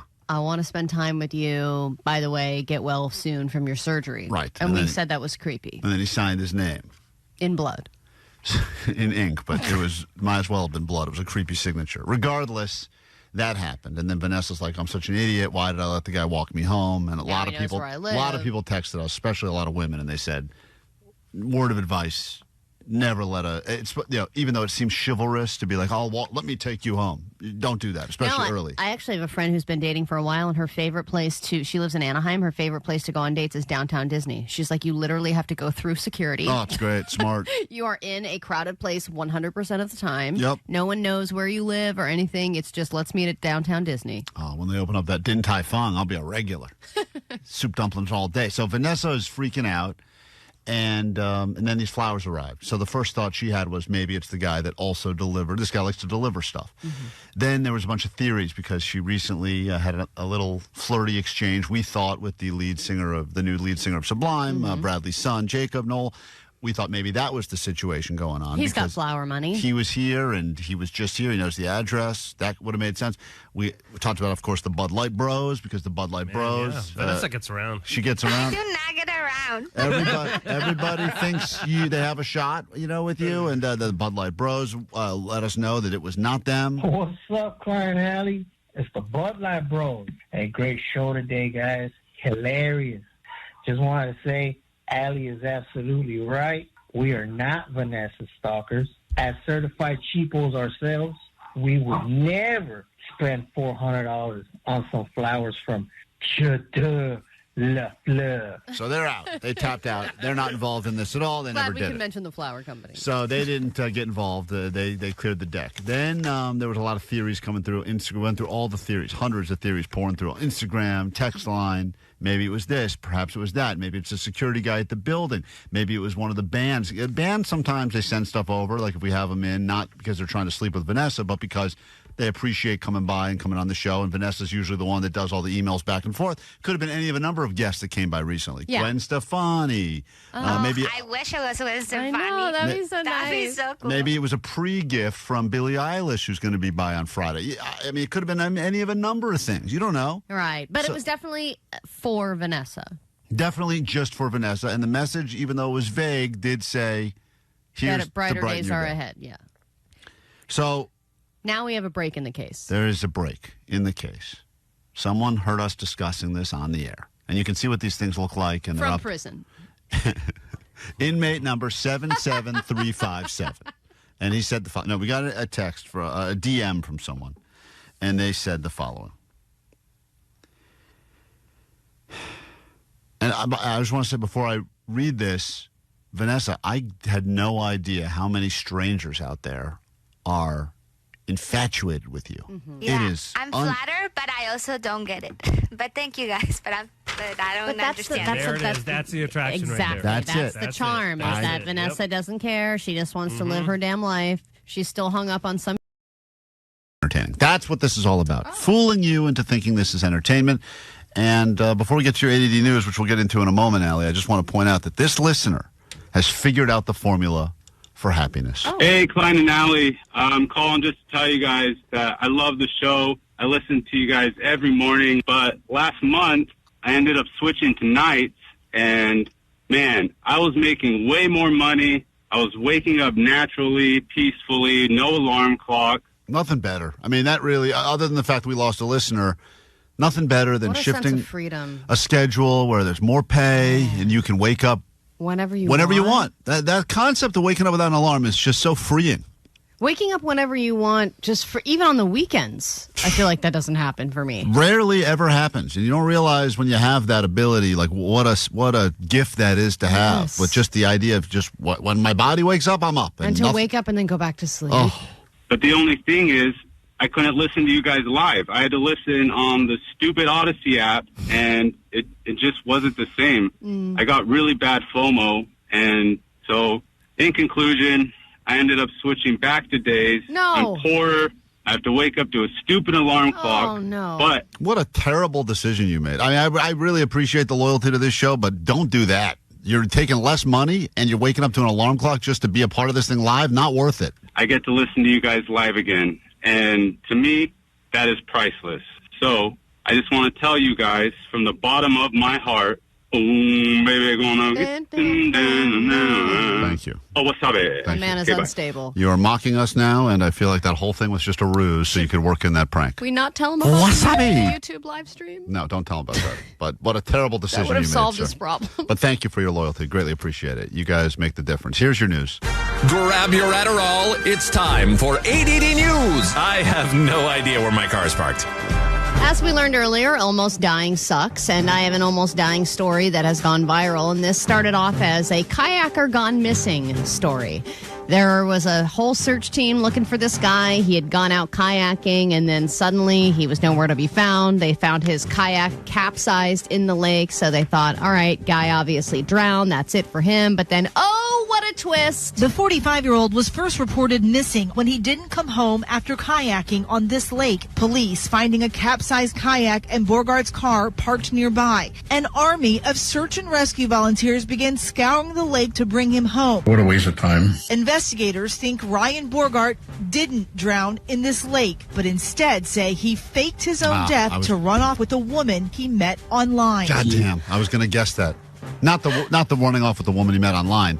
But that's Fake the death? the fake the death. The old upside down boat trick is like everyone knows that one. Well, I guess it's easy because you're like, I'm just going to go kayaking by myself, and then you just jump in the water, Flip the boat? flip the boat, and then go back. But if it's a lake, there's only so. I mean, it could probably, depending on how big the lake is. I know, but I feel like lakes, things just get lost. Like, there have been dead bodies in lakes, and they're like, I don't know, maybe we'll find a foot at some point. Yeah, that's where he blew it. He probably didn't leave a shoe behind. Should have left a shoe. Purchased some airline coupons. He took out a life insurance policy. Borgard had been communicating with a woman in Uzbekistan and even moved money to a foreign bank before disappearing. Nice. What's sad is that he's probably also getting scammed. I know. That's not a woman. That's a man. And you are being scammed. And that's the worst part about it. Uzbekistan is not a real place. Yeah. Okay, we all know that. Well, listen, this guy is going to learn that he would have been better off just as a boring kayaker here living than what he's trying to pull now. Because I think when you get caught trying to fake your own death, it's happened before, especially for insurance fraud's sake.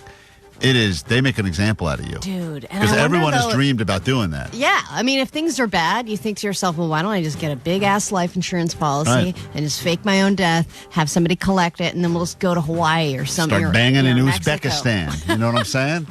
But then it all Live up to backfired. the name, Uzbekistan. This guy didn't even get away with it, and he wasted everyone's time looking for his body. I know. All right. Remember when people were just loyal? Now we expect something in return for our loyalty. Where is my reward for being so loyal to you, Chipotle? Loyalty rewards work, and even places like Disney are now coming around. If you are a Disney Plus member, you can now access discounted Disneyland tickets. I think people have been waiting for this opportunity for a long time, and I'm going to tell you it's not permanent, but it starts today. And you can get a huge discount. If you're a Disney Plus member, you can get a 3-day one-park pass for $330, and they're normally $415. So people who are subscribed now to Disney Plus, and I think more people that have subscriptions to things, whether it's streaming or otherwise, are going to expect more perks. And these companies are going to have to start giving more perks in order to buy our loyalty, because we cannot just hand it out anymore. Yeah, but Disney seems to be the exception, where, like, if you're going to There are a couple of, like, In-N-Out. They don't do loyalty. No, they don't. They're do like, loyalty. we know you're loyal. Thanks. I was so loyal. I went to the one by LAX the other day. The best one. Still the best one. It is. Omar, I know you're saying you're going to do it, but I watched the airplanes land, and I ate that In-N-Out, and it is damn good. And I feel bad. This is actually box of shame worthy. I ordered a couple of puppy patties for my dog, and I ended up eating those too. Oh, my God. I thought you were going to say you said you were a veteran. No, I didn't say I was a veteran. Thank you for your service, Klein. But I did order, I'll get a couple. Limping in. But after I ate my whole meal, I was Is I'm that still a hungry. paper-drawn Purple Heart? My dog's looking at me, and I'm eating his puppy patties, which are saltless patties. I But know, I still those things ate them. taste like crap, They were don't still. they? I still enjoyed it. Still enjoyed it. Jesus. All right, we've all called in sick and faked it before, and a lot of people did that on the day of the Dodger parade. So many people did not go to work and instead attended what was one of the biggest World Series parades that ever took place. But one guy has been fired because he faked sick and then was seen on camera. I don't know how the employer found them and saw them on the footage, but they were at the parade having a great time. And so I guess it doesn't say exactly where this guy worked, but they had to shut down their store due to lack of staff on the day of the parade. And apparently in the state of California, you do have to provide proof that you are sick in order to take a sick day. I never thought anybody really cared or followed up on that. But he can also kind of switch it and say, actually, I needed a mental health day. But if they follow up on that, you need to provide proof of a mental health issue that prevents you from working. How many people at that Dodger parade? There were, 1 million people there or something? 200,000? There were a lot of people there. How many of them? That was a lot of sick days. How many of them were there, just said, I'm not coming in, I'm going to the parade? And how many of them came up with excuses? It shouldn't really matter either way. The fact that we even have to go through the ruse of the whole, I don't know, I got a little something in my throat, I don't want to go in and spread it. Let's just, your team wins the World Series, that's it. You get to go to the parade. Well, I think it's obvious that this guy's boss is like, an Right. Angels fan. Clearly, yeah. All right, well, there you go. Brand new hour of the show starts right now. Klein Alley Show. I am a new listener. I'm usually like a hip-hop R&B girl. Their stuff is boring. I just like listening to you guys in the morning. Get it on. Chicken tenders. 106.7 KROQ FM in HD Pasadena, Los Angeles, Orange County. This is the world famous KROQ. Oh, hell yeah, just after 8 o'clock on a Wednesday morning here on the world famous KROQ. Nice to meet you. Thanks for coming back for more. You're listening and or watching. Streaming on the YouTube as well as KROQ and the podcasters. Thank you for downloading, subscribing, spreading the word, helping us to #grow the show. I'm Klein. There's Allie. Morning. That is DJ Omar Khan, known as the Audio Hello. Sniper. There's Jake the Nerd back there. Hello. Jake, are you still dating Tina, or is that over? Yeah, I'm still dating Tina. Oh, you are? Is that are you guys exclusive? I'm not trying to see anybody else, so I mean, we haven't had that talk, but I'm not trying to see anybody else. We might be going to a concert tonight. Would you be mad if you found out she was seeing someone else? Yeah, I would be like, oh, that kind of sucks. Would you be mad if someone on the text line says, I think I'm sleeping with the girl that Jake is sleeping with? I would think that they're full of it. Would you be mad if they didn't say I think and they said I know? I don't know if I'd be mad. It is what it is. Would you be mad if they sent pictures also to the text line to prove this statement? You do you, man. Would you be mad if they said Tina got a tattoo for me and it's way better than the one Jake got? I guess that means it's easy to break up now. All right. He's fine, guys. None of those things happen, so don't worry about it. You're good. I was just trying to figure out where you are in the relationship. But it sounds like you would be upset if she was, even though you haven't had the talk yet of a we exclusive, you would be upset. I wouldn't be stoked about it. Okay, that's interesting. But have you made the trip to Tina's house yet? No, not yet. Damn. So has it been a month yet of you dating Tina? I think this weekend will be a month. Are you going to do anything for your month? She probably expects something. Yeah, I'm going to get Netflix and watch the Mike Tyson fight. No, that's love. Man, that's beautiful. She's so lucky. In the back room, you got Vanessa back there, and she brought us a beverage from Colombia that she wants us to try. It is apparently one of the grossest. Well, it's one of the strongest alcohols. I don't know. Apparently there, it's like regular, but for us... I feel like it's not the strongest. What is it called, Vanessa? Aguardiente. Yeah, and people were saying it's like their version of moonshine. Yeah, someone sent us, I should probably read this to you because we're going to drink it this hour, I think, but someone sent us this warning about this because we posted a picture of what this is, and they said the following. OS, that stuff is the liquid devil. Our friends from Colombia had us drink it one night, and my husband peed in the bed that night. He's never done that before from drinking ever. So drink carefully. Anyway, that'll be happening later this hour on KROQ. So Can't get excited wait for that. Little on-air taste test from some international treasures smuggled back from Colombia inside of Vanessa. So we can't wait for that. Lots going on today. If you need us, 800-520-1067. This is Coldplay, and we are Klein Alley Show. Good morning. I know that this could hurt me bad. I know that this could feel like that, but I just can't stop. And my defenses drop.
The quote liquid devil all the way from Colombia. So Allie and I will have some shots. I'm not exactly sure what we'll be celebrating, but we will be drinking that. We're celebrating Vanessa's safe return from Colombia. Right. She got 2 valid passports now, and she came back. She didn't get kidnapped. She didn't get stuck abroad. I mean, that is an accomplishment these days, especially after the election. A lot of people were worried that Vanessa was going to get kicked out and not come back. Yep. And a lot of people made comments, too. I'll play you one of these now, but I know we have other stuff to get to. But about this life that she claims that she was living in Colombia for 3 days involving servants and personal chefs, and this was not drug-related. But people said, why come back to L.A. when you have that opportunity? Hey, guys. I was listening on Tuesday's podcast and heard about Vanessa, making it back to the States, but how her life in Colombia is, so much better with servants, chefs, and stuff. And I'm also thinking to myself, if I have family like that in Mexico or something, because my parents are from Mexico, I would go back in a heartbeat. Yeah. Like, why would I stay here struggling in the States when you have it so much better in Colombia? Like, what the heck? And you have a passport. Why don't you, like, Go I don't there. know. It just doesn't, the math ain't mathin'. All right, love you guys. We did it. The math ain't mathin'. This guy said it. The math ain't mathin'. That's a good takeaway I from don't today's think show. we're a good reason to stay here. No, Vanessa. guys, yes. But honestly, that's very common in Colombia. And it's my family. Just because my family has that doesn't mean I will have that. Well, you can freeload off them for a while. though. Yeah. Listen, I don't want you to leave. I'd love you to stick around. I like you. As much as you like hot dogs, I like you. But I understand that sometimes you That's go... such a beautiful story. You're right. Well, she loves the hot dog, Allie. I'm just kind of saying what's true, Okay. So... But Vanessa, it seems like your eyes were open to this whole other world you could have lived. I mean, you grew up there and then you left. Allie and I are going to do a shot to celebrate your safe return. It has like a special top on the Oh, bottle man, so you because they can't- don't. Did she call this aguardiente? Aguardiente. Omar, did not super Is it translate water that. tooth? Is it water tooth? Is that the translation? Water tooth? It also says sin azúcar. So you're drinking water tooth from dead tooth. Yeah, we're drinking water tooth from dead Okay, tooth. it's one word. If you super translate it, you could say that that's what it means, but it's not that. If you super Omar. translate, they're super translating. Yep, if you like. Yeah, they're super translate. That's like Babbel, like the extended Babbel version courses you have to take. Super translate. I think this part says an excess of this alcohol will cause death. Oh, is that what you translate I that think to? I don't know if it's a super translation. Can you read it for us? Sure. Oh, here we go. El exceso de alcohol es perjudicial para la salud. Oh, it's just saying that alcohol is not good for your health. Oh, It's okay. just So that's warning just you. a general. Okay, got Yeah, we it. all know right. that. Okay, so All we right, know that. Pour it up, but it does have one of those weird caps. Remember, just a little bit, Ali. Oh, I think It it's has got like a dropper. Yeah, it has like you're trying to do a dropper? Yeah, it's got like What? a medicine. So it you will can not- measure out Yeah. exactly Yeah, so they you don't don't want you to- overdose they don't on want you it? to drink too I've much. never Shake it out seen that before. like hot sauce. Look at this thing. You can Wow. see what we're drinking right now on the YouTube stream as well. Oh, if you just dump. Oh, that's a. Well, Ali broke the Ali, stopper. remember, just to let up. Hand me a Not shot. good for my salud. How come my shot's so much bigger than yours, Allie? Mine's normal. Mine's even bigger than yours. All Look right, at here that. we go. So what do we? This is called. Whoo! That smells terrible. Whoa! It's like that a- smells like licorice. It's got a strong ass licorice smell to it. I hate that. That's Oh, like cool. it's my It's like least. absinthe. Yes. Jake, you want one of these shots in here? You like to drink during the show. Come here, Jake. Get in here. Let's kill Jake too. Come here. We got another Come shot here, you glass. lost cause. Yeah, give him that one. Fill that one all the way up right Not all the way. there. Yeah, and someone put this between Jake's boobs, and I'll take a shot out like spring break. You can blow a whistle and play with my hair afterwards. You do a shot out of Jake's. Jake, get on the table. Lay down topless. Come on, let's go. Spring break, baby. Let's make it happen. Here you Oh go. my, come on. Have a sip of that. It's way bigger than yours. What do you think of that, huh? Spring break! Jake's booby. All right, here we go, Jake. To Vanessa. Vanessa, why don't you say something eloquent now in your native tongue so that we can all drink together to celebrate you with this strange beverage you brought back. And thank you for bringing it, by the way. Oh, that smells like medicine. We've had a lot of warnings from people now. I mean, I read the one about the woman who said her husband went, wet the bed, and he's never done it before. There's like so many other people that said this was the start of the worst night of their life, this exact beverage. And It's then because you know why? Because over there they do shot after shot after shot after shot. That's Right. why you have the worst. Well, that's what we're going to do. Yeah. Right. You just have to have a little bit. Why but are- there's dancing in between always, so you sweat it out. So we're supposed to dance? Is this Yep, in between each commercial break. Is this? Are you walking us into a Latin party? Is this one of those? Exactly, let's go. You're about to experience a Latino party. Oh, Yeah, I'm we're- ready now. all right, now I we're feel ready. good. All right. I guess the direct translation is burning water. Burning water. Wonderful. Sounds great. All right, here we go. Okay, So, salud. All right. cheers. Let's have a shot, and then I guess we will come back, or we won't. Here we go. Who knows? Petty claims court. Oh, Allie threw it down. How's that taste? Oh, that's a good face. That is a great face. Allie's making great meme face right now. What are you? She's chasing it with a coffee. What? Give it a. I feel like, Ali. I feel like your reaction to this is very racist. Seems very. Get rid of him. Build the wall already. Deport this beverage immediately. I recommend a chaser. What did you think? We don't do chasers. Okay, well, there should be some chasing of something. No good. To try it. Does it taste like Jaeger? It just tastes like very bitter licorice burning water. It's got no sugar, sin azúcar. So it's got that's chill. That so ain't it's too got bad. no flavor. It's chill? It's got no Yeah. flavor. I mean, it tastes terrible. That tastes very mild. No. It tastes like mild I did absinthe. get the mild one. There's three types: red, blue, and green, and I got the middle one. This one tastes like mild absinthe. It doesn't. This is super well, easy to that's take. not good. I don't want mild absinthe right now. Let's do it's not another like shot. it's. Let's do the another face shot. you made is not. Let's do another I shot. don't want to do another Look, one. Allie, do another one. Stop being such a pussy. Do another one because right. we got. Thank you. That's peer pressure, kids. Let's go. Didn't take Just do a little bit, Ali. Allie, Guys, do- exceso de alcohol is prejudicial para Make la sure you salud. dance. You got to dance. Remember? Mine was bigger. I still have some Can I left. top Jake. you off? Let me No. top you off. Let her top you off, Jake. You're top Just a heavy. little. Let her top you off. That's it. All right. This once again we're drinking. What is this called again, Vanessa? Aguardiente. Agua of death. All right. Aguardiente. Another shot. Then we take a Okay. break. Then we're coming back with Petty Claims Court. I think. Maybe not. Here we go. This might be a real long break. What do we say again, Vanessa, before we drink this? Salud. Just salud. Salud. Okay, salute. Go. Salud. Health. Allie loves it. Take a quick break. I hate it. Take a quick break. Be back with more show next. It is time. To get your presents. The 33rd annual K.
Feeling a little drunk, by the way.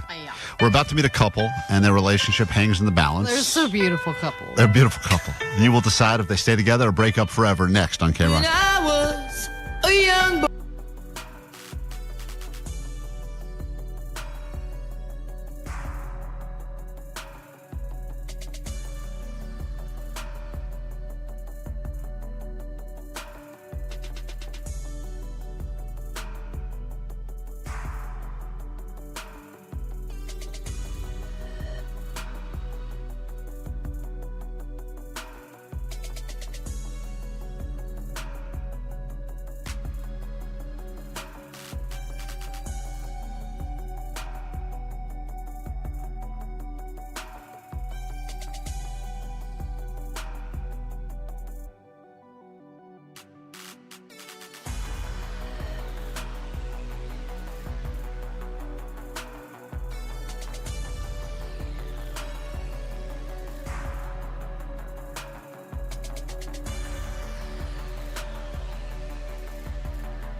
Something about that person you don't like. It may be a small thing. Maybe like they're 99% perfect, but they got that one thing that just bothers you. And every day over the course of your relationship, it bothers you a little bit more and a little bit more.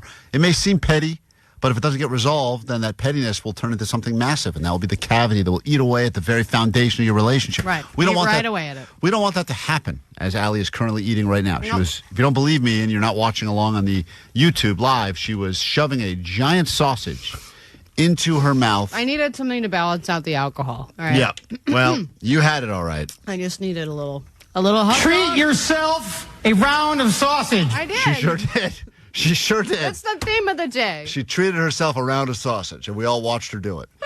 And now she's still chewing it, and we're on the air. So The unprofessional. casing is a little thicker It's than I thought it would. remarkable that we went from drinking this weird Colombian cocktail to Allie shoving sausage in her mouth, but that's the kind of show we got going today. All right. We're going to meet this couple in a moment, and then you will be turning into a jury of their peers to determine who's right, who's wrong. It's never easy in a relationship. Usually, you can ask your friends, you can go to couples therapy, but a bunch of strangers listening on the radio to determine who's right and who's wrong in any sort of a argument happening between boyfriend, girlfriend, husband, wife, etc. It's much cheaper than therapy. Much cheaper, but also, Allie, I think it's much more valuable because now these are regular people that are meeting you for the first time. They don't have any skin in this game. They're not friends with one of these people over the other one. They're just going to listen, and they're going to vote. And this is where you come in. It's time for Petty Claims Court. In the legal system, cases are tried from Supreme Courts to small claims court. But what about stuff that's too small for small claims court? This is Petty Claims Court. May seem petty to us, but to them, it's a big deal. Let's say hi to Moni, and she's going to introduce us to, I believe, her boyfriend, Tim, in a moment. He will get to defend himself. But Moni, you are bringing Tim to Petty Claims Court. What is the reason? So we just recently moved out on our own, and I wanted to try out meal prepping. So I decided to make like a bunch of pasta, and he said I made too much food. So your plan was, what, the two of you just moved in together for the first time? Is that what you're saying? Correct. It's been about a month. Okay. Wow. Already. Already you're on Petty Claims Court. And how long have you been together before moving in? We've been together for 12 years, though. Wow. And where were you living before? In individual places with roommates, or are you living with your parents? Yes, correct. Oh, okay. So you guys dated for 12 years before you decided, now let's finally make the move and move in together? That's right. Now, were you doing that thing where even though you weren't officially living together, you were kind of unofficially living together for the past few years, where one of you would... Yeah, you know it. Right. Yeah, I was always that person that was staying at my girlfriend's house, and then the roommate would complain. Yeah, I could imagine that. Allie freeloading off of their utilities and stuff. Totally. Yep. Using their shower But razors. because she's got such bad dental hygiene, never left a toothbrush behind. Smart. All right, so we're going to bring on Tim in a moment, and the issue is that you decided now that we're living together, let's go ahead and reevaluate life. You want to do meal prepping, but you're apparently way off. It looks easy on TikTok. You watch people that do this meal prepping thing professionally, and they make I it do seem... it every week. But You don't probably do it well, though. These people on TikTok... I do a great job, Really? but it takes practice. You do have to portion it out properly, and if you make too much, it does screw up the ratio, or you cannot make enough, and then all of a sudden, 2 or 3 days have passed, and you have nothing left. Yeah, it sounds like she's making too much, and then she's forcing Tim to eat pasta after pasta after pasta because she quote, meal prep. That isn't a great aggressive thing to meal prep. Hey, Tim, Tim, you're carbo loading right now, not by choice. What's going on? Welcome to KROQ. How goes it? Hey, how's it going, guys? Yeah, man. I'm eating way too much pasta these days. Let me tell you.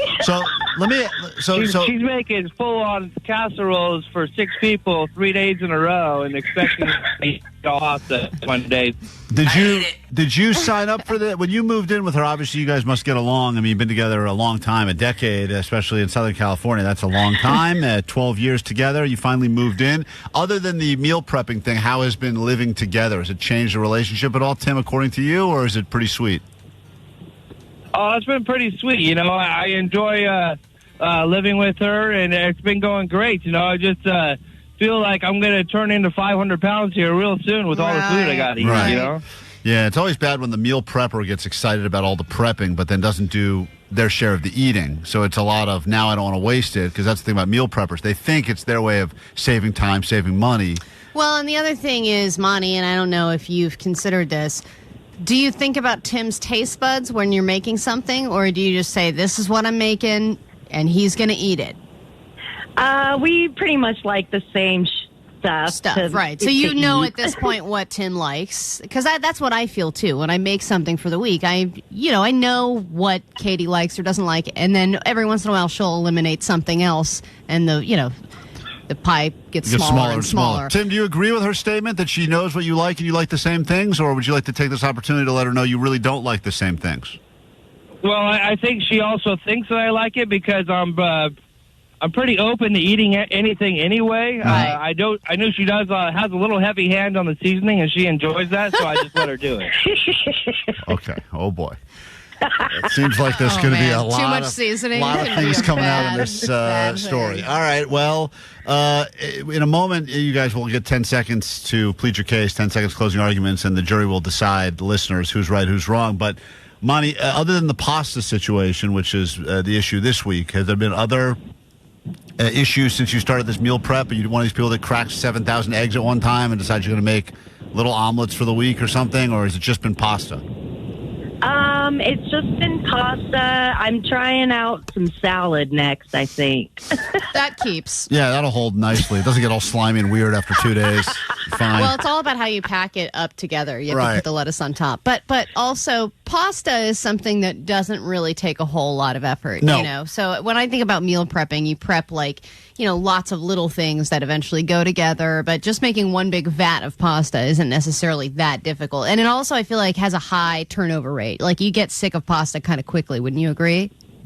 Oh, yeah. I think Tim would agree with that more than anyone. Yeah. And are you meal prepping for which reason? Save time, save money, or you feel like it's a good way to just try to put a little organization in your life? What is the real reason behind it? Well, all of that. Plus, we work full time, so we just want, lunches during the week. Mm-hmm. And Tim, are you actually eating the meal prep stuff that she's preparing for you, or are you at a point now where you take it out of the house and she thinks you're eating it, and then you end up stopping by and getting yourself like in and out? No, I'm actually been eating it, but that's why we're having this phone call, because I'm getting really sick of eating pasta. You know, I have it in the fridge. I got a huge container in my work fridge, and I have a lunch for every day this week from it. Have you been pawning it off on your coworkers yet, or no? No, not yet, but I did get someone catch an eye at it yesterday, so maybe I can get it to him today. We'll see. You got to do tradesies. I mean, that's the idea. You think you're out of that. You think after school there's no longer this lunch tradesies, but you got enough people meal prepping. They're sick of the same thing every day. You got to start swapping out at the workplace. Yeah, 661 thinks, Tim, that you're really bitching about having too much food in this economy. How can you be sad that you're getting fed all the time? Yeah, a lot of people would think that that's a benefit, including Jake. It is a benefit, but it's just way too much to eat at one time in 1 week, because she'll meal prep pasta one day and the next day she did a beef casserole or something. And it's all we got so enough food for 12 people. I don't know. Monty, I don't think you understand the concept of meal prepping, which I think is you cook one day, like on a Sunday. You're like, you all don't right. have to meal prep every if you're meal prepping every day, you're just making a feast every day. That's not really meal prepping. That's just cooking. Yeah. Yes, thank you. That's what it's been going on, though. Right, because you'll never catch up. I mean, that's the point. If you every day you're making servings for 12, you're just setting yourself up for failure. Yeah, it's gonna backfire, and you guys are all gonna be like that 600-pound couple. All right, I can kind of hear and I do feel the economy. I don't want to throw any food away. Yeah, I get it might go bad if I wait too long to eat all the food. I just can't catch up. This is the biggest problem I have with TikTok is there are people that do this very well, and then amateurs look at it and go, "Oh, this is easy. I could be doing this." Oh, totally. And then they just throw a bunch of stuff in a pot and say, there's a lot of it here, there's a lot. And then they go, that wasn't great, I'll try again tomorrow. And then you end up with just too much, a lot of waste. All right, 10 seconds closing arguments. Then the jury will determine who's right, who's wrong. Basically, the case is as follows. Monty is accusing, I don't even know, you put in the claim on Tim, but is the claim that you are meal prep? It seems like Tim's more on the offensive and it seems like you're the defendant in this case, Monty. All right. So it shifted. All right. He's not happy that you are the one that is doing the bad meal prepping, I guess. She claims that he's not being appreciative. I can tell that both of these people have a lot of pasta sauce and pasta in their lives. You sound very carb heavy in that laugh. That's all I'm saying. All right. I can hear that. Oh, yeah. All right. 10 seconds closing arguments, and then the jury will decide who's right, who's wrong. Go ahead, Tim. You have 10 seconds. Okay, 10 seconds. Way too much food, and I don't want to have to throw away food later on. Talk about meal prepping. Meal prepping should be once for the whole week, not 3 meals for the whole week. Monty, you're the one doing the cooking, and apparently the over-seasoning. You have 10 seconds to plead your case. Go ahead. Well, I feel like meal prepping is very helpful throughout the week and making the lunches, and pasta's my favorite food. What can I say? I love to eat pasta. I hope I don't get on that 500-pound life. All right. So. 800-520-1067. We will allow you for the course of this 4-minute song to give us your votes. The first person to reach 100 will win Petty Claims Court. The exciting conclusion and potentially a heart attack next right here on KROQ. You and me.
On the world famous KROQ. Thank you for that, Gwen Stefani. That is a fact. We're in the middle of a heated battle of Petty Claims Court happening right now. We got to announce the winner and the loser, and relationships all about scorekeeping. I know the experts say it's not about that at all.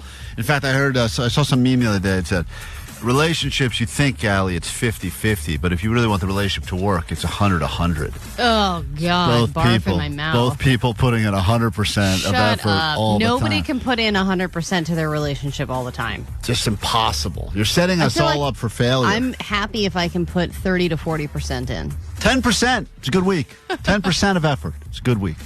Let's get into it, though, because we have Monty and Tim. She has brought Tim to petty claims court. She claims she's attempted to meal prep since they moved in together a month ago, even though they've been dating for over 10 years. And the meal prepping is it's off to a rough start because apparently she doesn't understand you meal prep one day a week and then you eat the food the rest of the week. She's trying giant recipes every single day. Tim says he can't keep up. He's going to explode. He's eating too much pasta. Other people saying Tim is being unappreciative, that she's giving him food every day. And in this world, to have too much food is not a problem. 323, I wish I had a wife cooking for me. All I have is a wife that takes my money. See? Grass is always greener. I wish I had more pasta for my tum-tum. Allison, pull the clip of it. God damn it. Please pull the clip of Allie saying that. I got it. Allison, welcome to KROQ. What's going on? Oh, hey, how's it going? You have an opinion about this case before we read the final verdict? I agree with meal prep, but I agree with him that it's too much. It's too much. Just ease back. It's a little wasteful. It does become one of those situations where you think you're doing a good thing. Like you talked about this a while ago, that people are doing that, I forget what they're called, splaving or spaving or whatever, where they think they're saving by buying all this stuff in bulk. And the reality is they're not. They're just spending way more than they need to be. Especially with Costco, I feel like half the money they make is people buying more things because they forgot that they already bought them. Yep. I do that all the time. I have so much cooking oil at home because I buy it every time I go to Costco. Probably need that. Should buy it. But then you feel like I got to use it. Once I've got it, I got to use it. And that's what leads to this problem. Let's bring them back on the air. Let's give them you understand, Monty? Thank you for joining us. By the way, thanks for supporting the show. Tim, same to you as well. Which one of you got the other one into the show? Do you both listen? Does only one of you listen? How's it work? I listen all the time. Let her speak, goddammit. Hold on. She says you listen more and you told Tim about the show. Is that what happened? Yep. And now, Tim, you listen to the show as well? Yeah, I mean, I've listened since, I was 10 years old, off and on. Okay, got it. All right, fair enough. All right, great. You win. All right, let's get to it, Allie. A lot of votes here. We're going to read the final verdict. It's the first to 100 that wins petty claims court. If you have an issue in your own relationship, boyfriend, girlfriend, husband, wife, roommates, whatever, you'd like us to figure it out on the air, you can always reach out to us. Slide in the DMs, Klein Alley Show. All right, here we go. 949 said, I vote for Monty because it's clear that her love language is food, and she needs to, if he doesn't appreciate it, find a man who can speak the same love language. But 310 said, I think she's trying to fatten up to eventually murder him. 913, a little less meal prepping. Too much food is just as bad and wasteful. A happy medium can be achieved.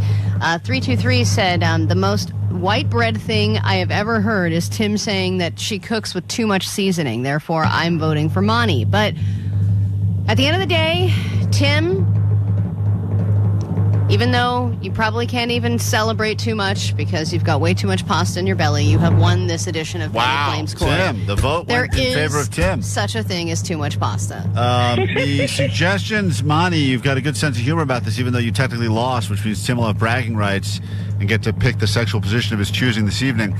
More importantly, I think it's important that you realize that the best suggestion that we got, I think, was from 714, that said that you guys should really alternate weeks of the meal prep to see which one of you does it better. Maybe it's something that Tim is just better at if you guys are going to lock in this style of life.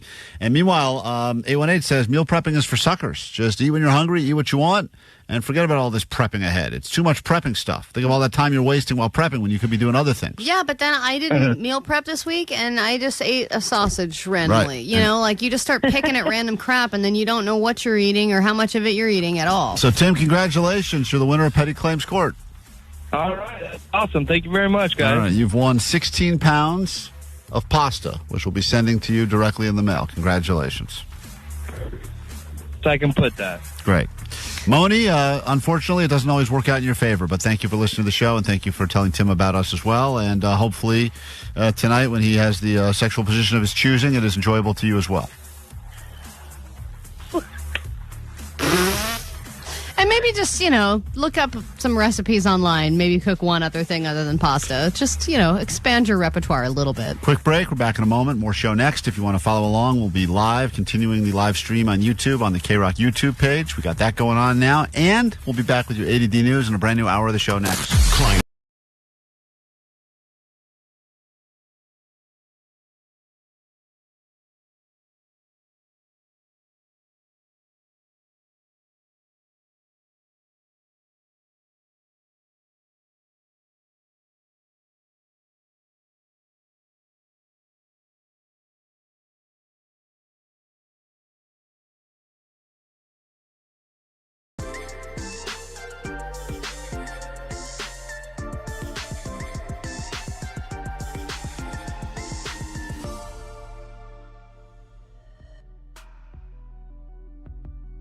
for now.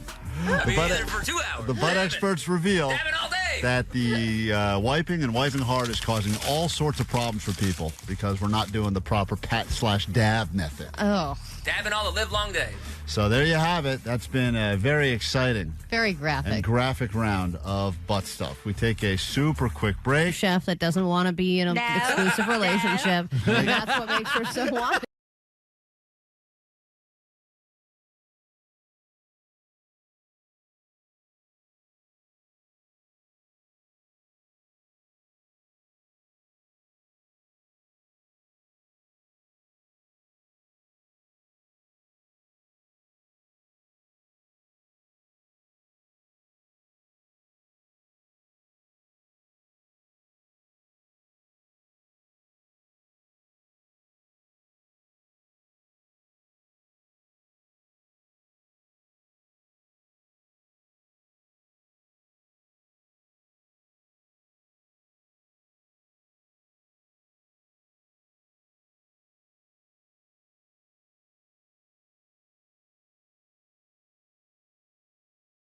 Visit Uline.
recommend you keep listening to us every morning this week because we got them for you, and we're the only place in town to get them. So you're stuck with us.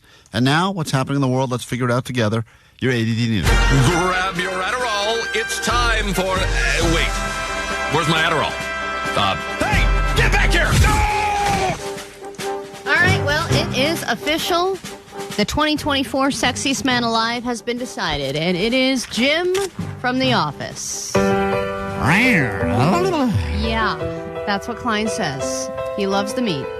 Now, John Krasinski's wife, Emily Blunt, one of the sexiest women alive, in my opinion, apparently laughed into the phone when he told her. And if you've ever seen the photo shoots on these People magazine spreads, it will be highly obvious to you that they can make anybody look hot.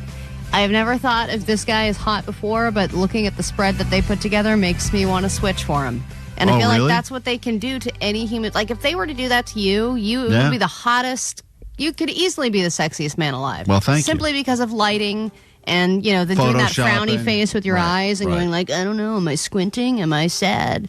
I'm not sure what's happening. Well, they've really moved away from, like, I think everyone knows what is, quote, sexy. And there's a certain type that is sexy for men. They're trying to be not women. sexy. Yeah, they're trying to do that, like, attainable sexy. Like, there's something that well, this time they went What are you talking about? John Krasinski, Jack Ryan, he's all jacked up now. Yeah. He's got abs and Yeah, stuff. I know, but he's not Jim from The Office anymore. Right, I get all that, but I'm just saying that people for a while now has moved away. And I should probably, as a man, stand up and say that this is antiquated and we need to move past this whole sexiest man alive crap. I mean, right? I think it's the one time that the sexiness thing is focused on guys, when a lot of times it's like, let's make women hot, women are hot, blah, blah, blah. They're so highly sexualized that it's like people decided, why don't we turn the tables once a year and objectify a man for once? Yeah, I don't like it.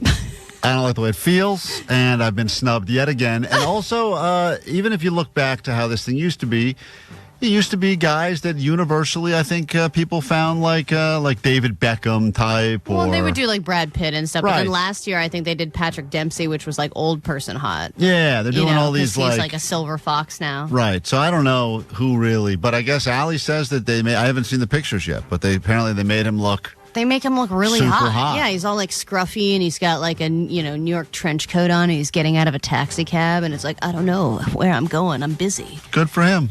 Good for him. Well, why don't we just... I understand they're going to pick famous people because we know famous people and we're talking about famous people. But you know what I'd like? I'd like them to be like, sexiest man alive was a guy who was doing the checker at Trader Joe's. Or sexiest man alive is this garbage man who happens to just also be ripped and have a good face. Yeah. No, I think they should do especially regular like sexy people in regular person professions. This is like our idea for the Normie Awards, right? We're going to start giving awards to normal people. Because why do rich, famous people need more awards? Let's go ahead and find normal people. And more photo shoots. Right. It's unnecessary.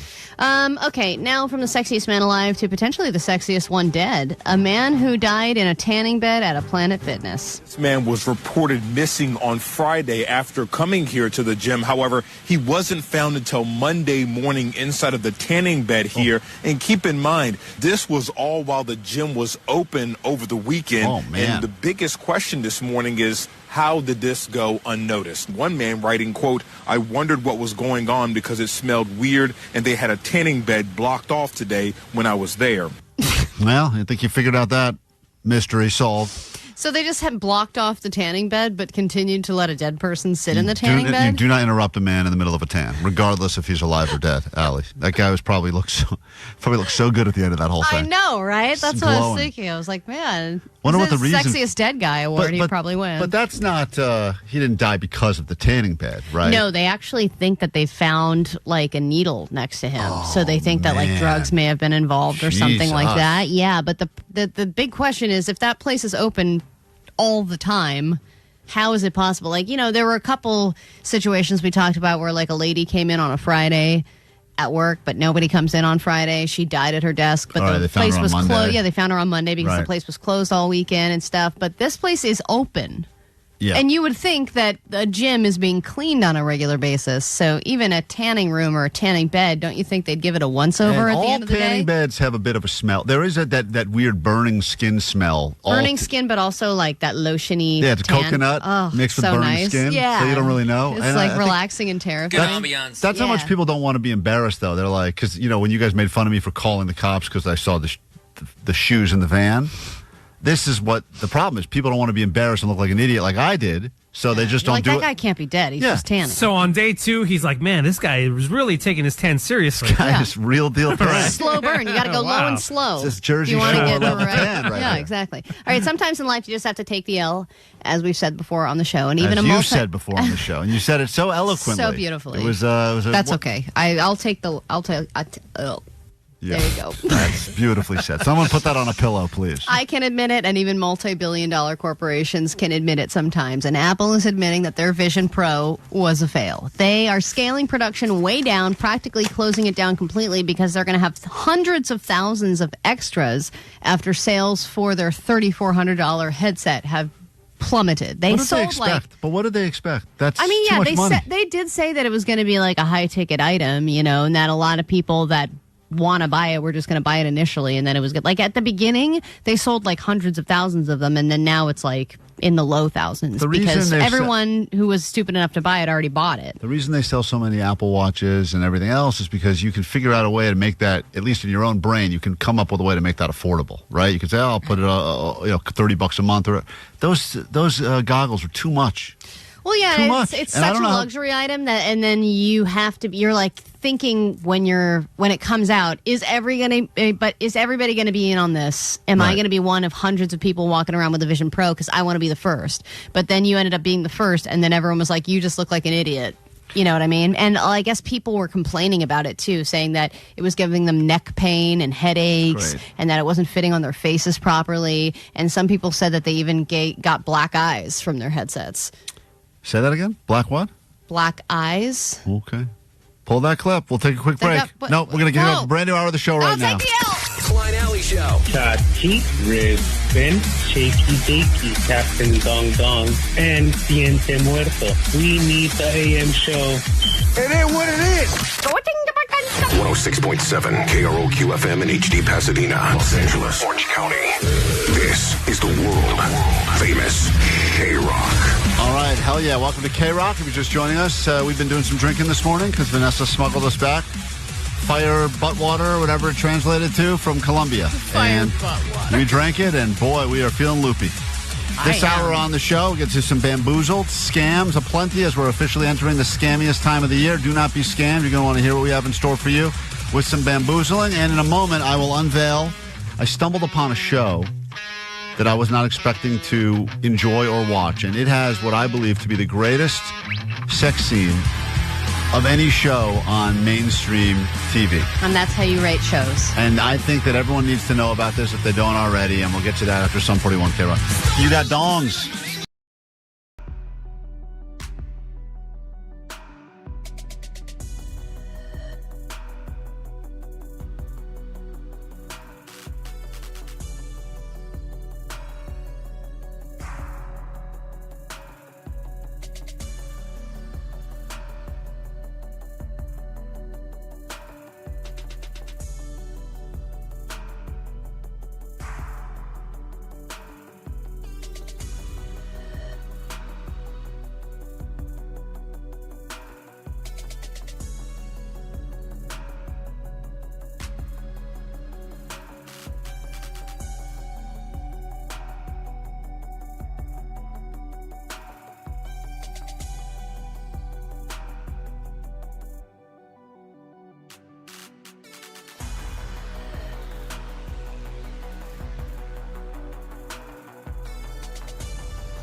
and it was, if there's a new show that you're trying to debut, work in a lot of, quote, sex or nudity, at least in the first a couple episodes of the first season, get people talking, and then Game of Thrones style, you can take it away slowly and people will still be into the show because they will remember it started all hot and sexy, and now they're 9 seasons in and they haven't seen a nipple, but they're like, man, that thing was great season 1, but then they're into it now. It's a great way to get people in. It's the drug dealer mentality. Give them a taste. Still remember distinctly when Daenerys Targaryen at the beginning of Game of Thrones was like getting tips from the handmaiden. Yeah. She was like, here's how you please your man. And then she's like, show me. And I was like, whoa, this is great. It was like girl on girl stuff. And then there was no girl on girl stuff. Never happened again. Nothing. No. Never followed it up. Not one. No follow-up. Every episode I tune in and go, maybe they're going to follow up the storyline. Maybe they're going to go back to the handmaiden, but she wasn't there. But HBO, I think, perfected this, and then others have now followed suit, I guess. And then the news came out a few weeks ago that young people, Johnny's generation specifically, they don't like seeing nudity or sex scenes in TV shows or movies. They find Why? Because they're above it? I don't know what the reason is. I didn't read the article because I thought it was fake news, as far as I'm concerned. And I don't read. And I don't read also, but they're saying that the thing that used to be the draw that would get people into a show, or at least was like an added bonus, all of a sudden now has become a deterrent where people go, I don't want that show. So the idea that sex sells is now becoming antiquated. Antiquated is what they're saying. So anyway. Still works on millennials. And Johnny, you can defend yourself if you want to, but Yeah. Well, first of all, I want to say we are the generation that brought you Euphoria. Yeah. Hello, Euphoria is like the biggest Gen Z I understand. PORN. I understand that, but still for whatever reason that's not. I don't know if you could say that on the air, actually. Do you know how to spell it? P-O-R-N. You said P-U-R-N. I said P-O-R. We're spelling it a lot now. Pull the clip. But anyway, the point is this. Your generation, supposedly, is very anti anything that has to do with gratuitous sex. Right. Unnecessary, gratuitous nudity, sex, especially as it pertains to TV shows, movies, etc. I mean, I would disagree with that. I think everybody enjoys a good saucy scene. And that's why I assumed that this was fake news, and they're trying to find something that people are going to go like, how is this possible? But but people do get into the Crown, like stuff that is just dry as hell, and they want to feel cool and smart because they're watching it. And they don't want you to think that they're just some dumb perv that's looking for a cheap thrill. Yeah. So but then like White Lotus and shows like that are still, there's still a lot of, whoa, there's all of a sudden somebody eating a butt. Right. I get it. And that's the stuff that I think you see. And even though now everything is available to us with one click away, so nothing is that shocking or shouldn't be that shocking, still, when you're watching a show that seems like a real highly produced affair, and then all of a sudden something happens, you go like, whoa, that was unexpected. And it's also, by the way, at least for the most part, I'm like, hell yeah, this just got way better. So what did you discover? Okay. I don't know how this ended up on, this was recommended to me like through the algorithm, and it was I'm sure it was. You curate your own algorithm, by the way, so that's based off of what you like. Yeah, and they can figure it out real quick with you. Okay, fine. So anyway, it's on Apple TV, and I don't even know the name of the show. I still don't know the name of it, but it's got Sacha Baron Cohen in it. Yes, I'm watching that. Okay. The one with Kate Blanchett? Yeah. What's the show called? Disclaimer. So this thing starts playing, and it says you should. Are there a lot of dongs in it? Oh, hold on. Because that's what Klein's algorithm is. It's not my algorithm. Remember False. that one show? Yeah. Remember that one show you were watching, and I watched it, and it was like so many dongs? Right, just in the first episode. But how many out of 5 dongs do you give it? You got to get through the Omar. That's a test. You got to get through the dongs, and then you get to the good stuff. It's like a test. It's like hazing almost. That clip. So you gotta get through the dog. This show is like it starts out, and I'm thinking, why are they recommending this to me? It's like it's British people, and they're talking all. Well, and it's based off of like a novel, a very long, kind of dry novel. That's like a slow play, right? But it is good. I finished it. It's on in the background, and I'm going, this algorithm is faulty because I don't even know what these people are yapping about. It's like, it's also tea time. And they do narration. They're like, she didn't know that he already knew about her. And she had gone to work like everything was normal. And I'm thinking to myself, sounds terrible. Yeah. And it's on in the background, but only because I can't figure out anything else to watch. And it's Sacha Baron Cohen, but it's like his first serious he's not being funny. I'm like, hey, this is like, Borat. Let's have more wine. This one is from... High five. Where's the high five? Yeah. I'm like, at some point... He's being like super dry and British. Yeah, and I keep going, at any moment he's going to do something funny here. He's going to fart on someone or something. And nothing's happening. And I'm like, God, this algorithm is off. And then all of a sudden, this scene starts in this show. And it is I'm telling you, not even a question of a doubt. The hottest sex scene in the history of any mainstream show I've ever seen in my entire life. Well, it's basically... who even cares what it's about? It is, Allie. You saw it? Did you see the scene? You don't even know what it's about after watching all this? I just know what that scene was about. Well, Kate Blanchett is married to Sacha Baron Cohen, but then all of a sudden it reveals that in her past, she had a thing with somebody else and a younger man while she was on a vacation solo. Yes. And Great so then scene. it's like a young guy who's like just there traveling by himself, traveling abroad kind of thing. And then she like basically poaches him and is like, come up into my room, do this to me, do that to me. I don't know. And she's like dictating what he does. And he's like, whoa, this is so cool because she's like an older woman and experienced and she knows what she wants. But she's not Kate Blanchett. She's some other actress playing younger Kate Blanchett. Yeah, because I bet Kate Blanchett was like, no, please, to that part of the script. I don't know who this actress is. I've never even heard of her before. She is very good at being hot. She's my new favorite person on planet Earth. Bar none. Allie, bar none. Yeah, but you know what? Are you through the movie? Nope. Or the show? I watched that scene about 3 times. It completely changes. Oh, really? Yeah, and it actually ends up being kind of messed up. Well, regardless, I'm just saying. But it won't ruin it for you because you don't care. I won't. No, I probably won't even watch more. But the algorithm works. I'm just saying, whatever their algorithm is, they got me figured out. Apple, you're very smart. That was one. Out. They are starting from scratch, Apple TV. They're like, let's just start with the nudity and we'll build from Allie, there. I know that scene was meant probably for boring heteros like myself. But still hot. As a lesbian, you enjoyed that scene Yeah, too? but also the guy in it definitely has this like femmy thing. Which guy? The guy that she has sex with. I didn't even notice there was a guy in this. Yes, you noticed that. Listen, Omar. They have sex constantly. Omar, it is like in a full episode of them just having marathon sex Omar, for you days. Got a disclaimer, okay, on Apple TV. Skip the first 2 episodes. You don't need to skip the episodes. You can watch it because then the build-up is what's hot. No, it's not. Yes, Kate Blanchett is good at sexual build-up. Listen, a lot of people on this text line now are stopping listening to our show to go watch this thing immediately. I've never seen a show and we this support good. it. This thing should win every Emmy next year. Every award available. They go win them all. It's the greatest thing ever. I'm telling you. All right. Well, you know what? I don't think that you should just give recommendations based on sex scenes. 801. This show led to me getting laid by my pregnant wife. Yeah, it is something that, like, if you're a couple watching it, you're like, ooh. I'm not even lying. I shouldn't even say this now. I watched this show with my wife on Friday night last week. Saturday morning, she woke me up with sex. Yeah, because it's something that lives with you throughout the evening. I'm telling you right now, I can... But that's why these shows are so great, because you don't want to just say to your significant other, hey, let's sit around and watch porn together. No. You come across like a weird pervert. So you put on this classy show. So you're like, let's just put on this cool British show, and British then all of a sudden it's porn, and then you feel like, whoa, I didn't know. Right. It's the greatest. And it puts you in the mood, and you start realizing, and this is like all slow. The greatest sneak attack you could pull in your relationship is you say, let's watch this classy British show. And then at 2 episodes, you gotta stick with it. I know you're both going to want to pull out. You hear that, British? You got to stick with it. That's what we think of you. Thank you for that, though. You should win a Nobel Peace Prize this show. Is that good? We got to take a break. With more show next. It is time to get your presents. The 33rd annual KROQ Almost Acoustic Christmas, Saturday, December 14th, Kia Forum. Let's go. Let's look at the show.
till Friday for KROQ's 33rd annual Almost Acoustic Christmas, noon. Ticketmaster.com. Set a reminder in your phone right now so you can buy them or win them from us first. We'll have another pair for you tomorrow morning. And then again, I'm sure we'll do it on Friday before you can actually buy them. But get them while you can before they're gone. They will be gone, so get into the show. Smashing Pumpkins, 311, Sublime, Beck, the list goes on and on. So many bands, so little time. We will see you at the Forum on December 14th. There are scams happening, and you should be aware of these scams. If you plan on traveling at all this season, there's a scam for you. If you plan on moving anytime soon, there's a scam for you. In fact, I even received a scam in my inbox this week that said I owed an invoice to Geek Squad. It's a very common scam. Oh, my God. I love that they always targeted the Geek Squad. Allie and I decided to call the number and see how far we could get this scam to go and how much money of mine they would actually try to take. So we have an undercover investigation to play for you as well. It's time for Bamboozled. Here we go. Bamboozled. A lot of people fall for the scam. And now they're just like, damn. Take your money, sucker, because you didn't know it was all a sham. And now you're just like, damn. All right, here's the first one, though, we share with you. If you're going to be doing any traveling and you want to avoid the TSA pre-check lines, well, then you may want that...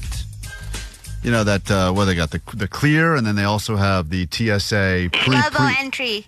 Global entry. Thank you, Vanessa. That's if you're only traveling internationally, but yes, that is also accurate. And global then entry sounds so much more impressive, by the way. It does sound nice. Although lately, if you've looked at a lot of pictures of people at airports, the lines for TSA pre are getting longer. And then the actual line to just walk through and take your shoes off has gotten pretty short. Anyway, there's a scam happening. The holiday is just around the corner. There's a scam you need to know about. It looks like scammers are sending out an email that says it's from TSA PreCheck.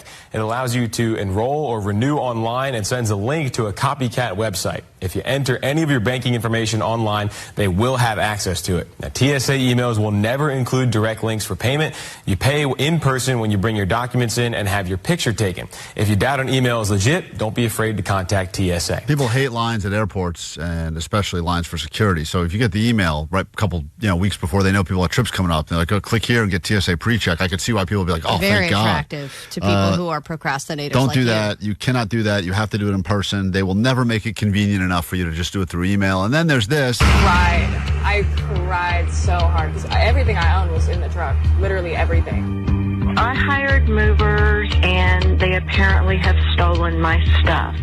There are fake moving companies now. And if you ever look to move and you go do any sort of a search on Yelp, whatever, you get hit up with a million people. They're like, we'll move for you. We'll move. And usually it's... Sometimes I've had good experiences. A lot of times it's been bad experiences. But this particular case is the worst experience because they show up and they seem like they're a professional moving company. Then they just load up all your stuff in their truck and drive off. Oh, my God, they just leave. They just leave. And you're like, the new apartment's only a mile away. Where are they? And they never show up with Maybe they're taking a different way. We did the research, and we still got put in this bad situation. Texas Movers Group told us that the items were stolen, and that at that point, all we could do was to work with the police. So they did. They had full-on reviews, and this is the greatest moving company ever, and you'll love them. They moved. That's got to be fake. This is the greatest moving company ever. Well, of course, any of them. What was that conversation like? That's when they started telling us that it was a third-party company. We had never heard them say at any point that they were using a third-party company. We were told that our stuff was in Montana, and it clearly never left Dallas.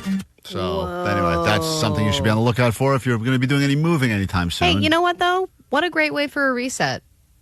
Yeah, I agree. Start fresh. Yeah, hopefully take all my stuff, drive it away, and then who knows? I think that people have oftentimes looked through their closet and been like, I just wish I could just start fresh. Purge. Like get rid of all this, but also not have to go out and spend thousands of dollars to get a new wardrobe. And also not have to go through everything and decide what to keep. Right. There is just get rid of it all. There's a fun concept of like, what if I just went home? Like, even the apartment, wherever you live, wherever, just go, start tomorrow, brand new, fresh start. Yeah. Nothing. I have nothing. None of my things, none of my possessions weighing me down, none of my boring old clothes. You also lose a bunch of memories and stuff like that, too, but you just go, they're lost anyway. We took care of that.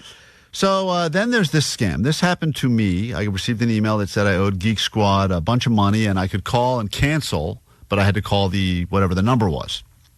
So Allie and I decided it'd be fun if we called together, because it was very obvious it was a scam, but we wanted to see how much they would try to scam me before we would... How dedicated are they? How dedicated are they? So this is Allie and I yesterday attempting to call the, quote, fake Geek Squad to ask about how I could cancel my membership with them. Thank you for calling customer service. How can I help you? Yeah, I received an invoice. I owe you guys money for something. I'd like to take care of it immediately. Can you just help me with the invoice number now? Yes, the invoice number I have is 894894. And also, I should just point out, I don't want to interrupt the call, Allie, but What a fake number is yeah, that? listen, if you're going to do fake invoice scams, fake Geek Squad, There are so many more numbers to choose from. come up with something better than 894. I'm out of ideas. 894. It seems like a lot of people, even people that are, as dumb as I am. Anything other than those first three. 894. Do you have a computer now in front of you? Yes. I'll just go ahead and help you with the cancellation right now. Just get on your computer and open Google Chrome. So this is where I think the scam, what they're trying to do is they want you to get on Chrome, and then they will Share the screen. and that's when they can get in and take all the good stuff they want. That's how it works. I almost fell for one of those. I did a whole screen share. Oh, and you everything. did? Oh, yeah. Oh, you idiot. Yeah, but it was for to fix my printer. And I called, Googled HP tech support or and you whatever. weren't talking to HP at all. And no, I wasn't. Yeah. I was on with them for like an hour. Yeah, you're a sucker. Well, anyway, here's how it went. Okay. All right. Is there two people right now on the phone? Sorry, I'm his wife. I'm just doing this with him because he's not great with computers. I'm so sorry. I thought that I just got connected to two lines and all. All right, so you can open Google Chrome now. Yeah, and by the way, I'm fine with computers. She has an online shopping addiction, so we're trying to deal with it, and I think that she's responsible for these charges, so let's just not... Look, I'm not the one who wants to cancel the membership, but he's Mr. Cancel. Okay. Open Google Chrome now. Yeah, it's opened. So it's very open. Very open, so the neighbor comes over and plows her when I'm at work. Go ahead. Okay. Look on the top. You will see a long search bar. Yes, I do. Not that long. Is it long or is it short? It's definitely shorter than he thinks it is. Oh, okay. 5.5 inches. Yeah, I got 9, so it will be long enough. Sounds like you do. Yeah. Oh, now you're hitting on this guy? What's your name, sir? Oh, stop it. This is crazy. Oh, my name is Don. That sounds real. All right, I'm going to get off the phone. You guys can solve this problem. Goodbye. Yes, definitely. All we have to do is add a G to that name. Am I right, Don? Hello? Hello. Hello? I've got my Chrome wide open, Don. Hello, what do miss. I do? Are you there? Yep, I'm here. Can you hear me? Great. They all leave. Don? Don. No, then we lost Don. Yeah. I can't believe the scammers gave up on us. Well, I think he was into it. I think his supervisor caught on because you could hear in his voice he was starting to put on his flirt voice with you. Because at first he was like, hello, That would have been your right. invoice number. It was like the most strange generic accent that can't be traced to any country. And that would have been an even better scam than the one they were pulling, is he was thinking that Allie was some hot housewife. Then, boy, would he have been Aha, gotcha. Gotcha, Don. You fell for that one, huh? I'm a not hot, not horny housewife. Yeah, she's equally not hot and not horny. So, Don, you walked right into our scam. Reverse scam. Bamboozle, point us on KROQ.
nonstop KROQ.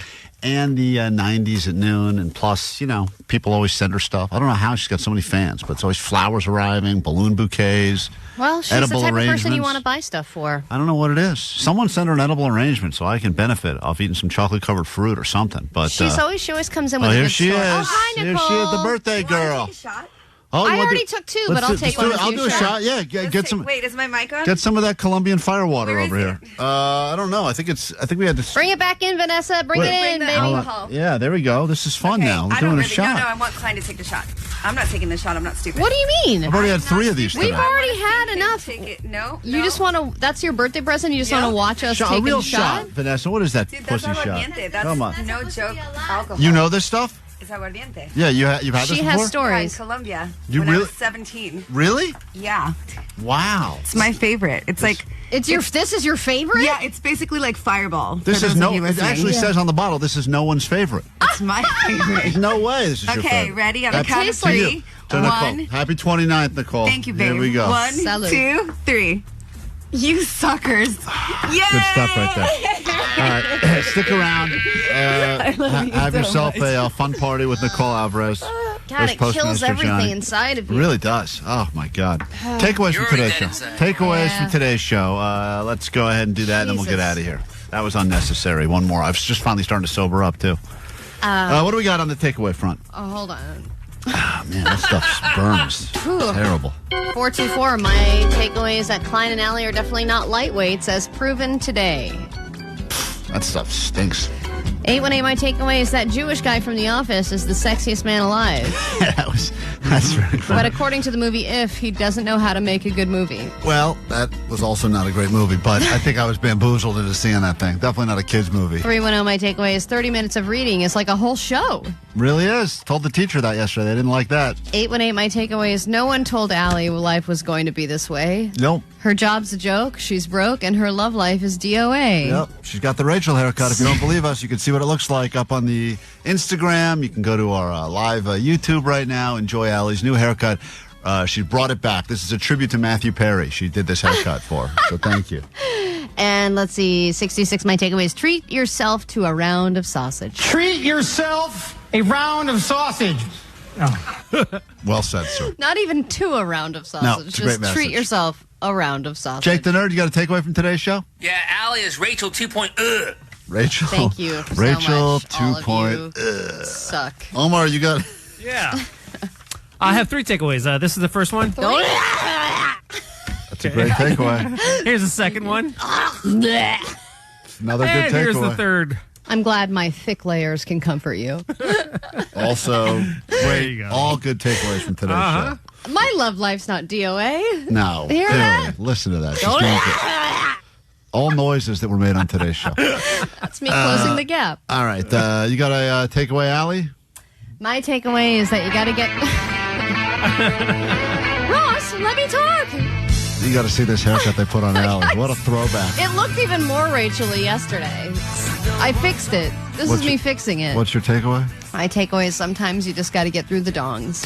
All right. Have a good day. We'll do it tomorrow. Try to do it better. If you need us in the meantime, Goat Line open for you now. 844-956-GOAT on the Instagram, Klein Alley Show. I'm starting to get hungover, I think. And that'll do it a for headache. us. Bye. Klein Alley Show. KROQ. The most wonderful time of the year. Although, let's be honest.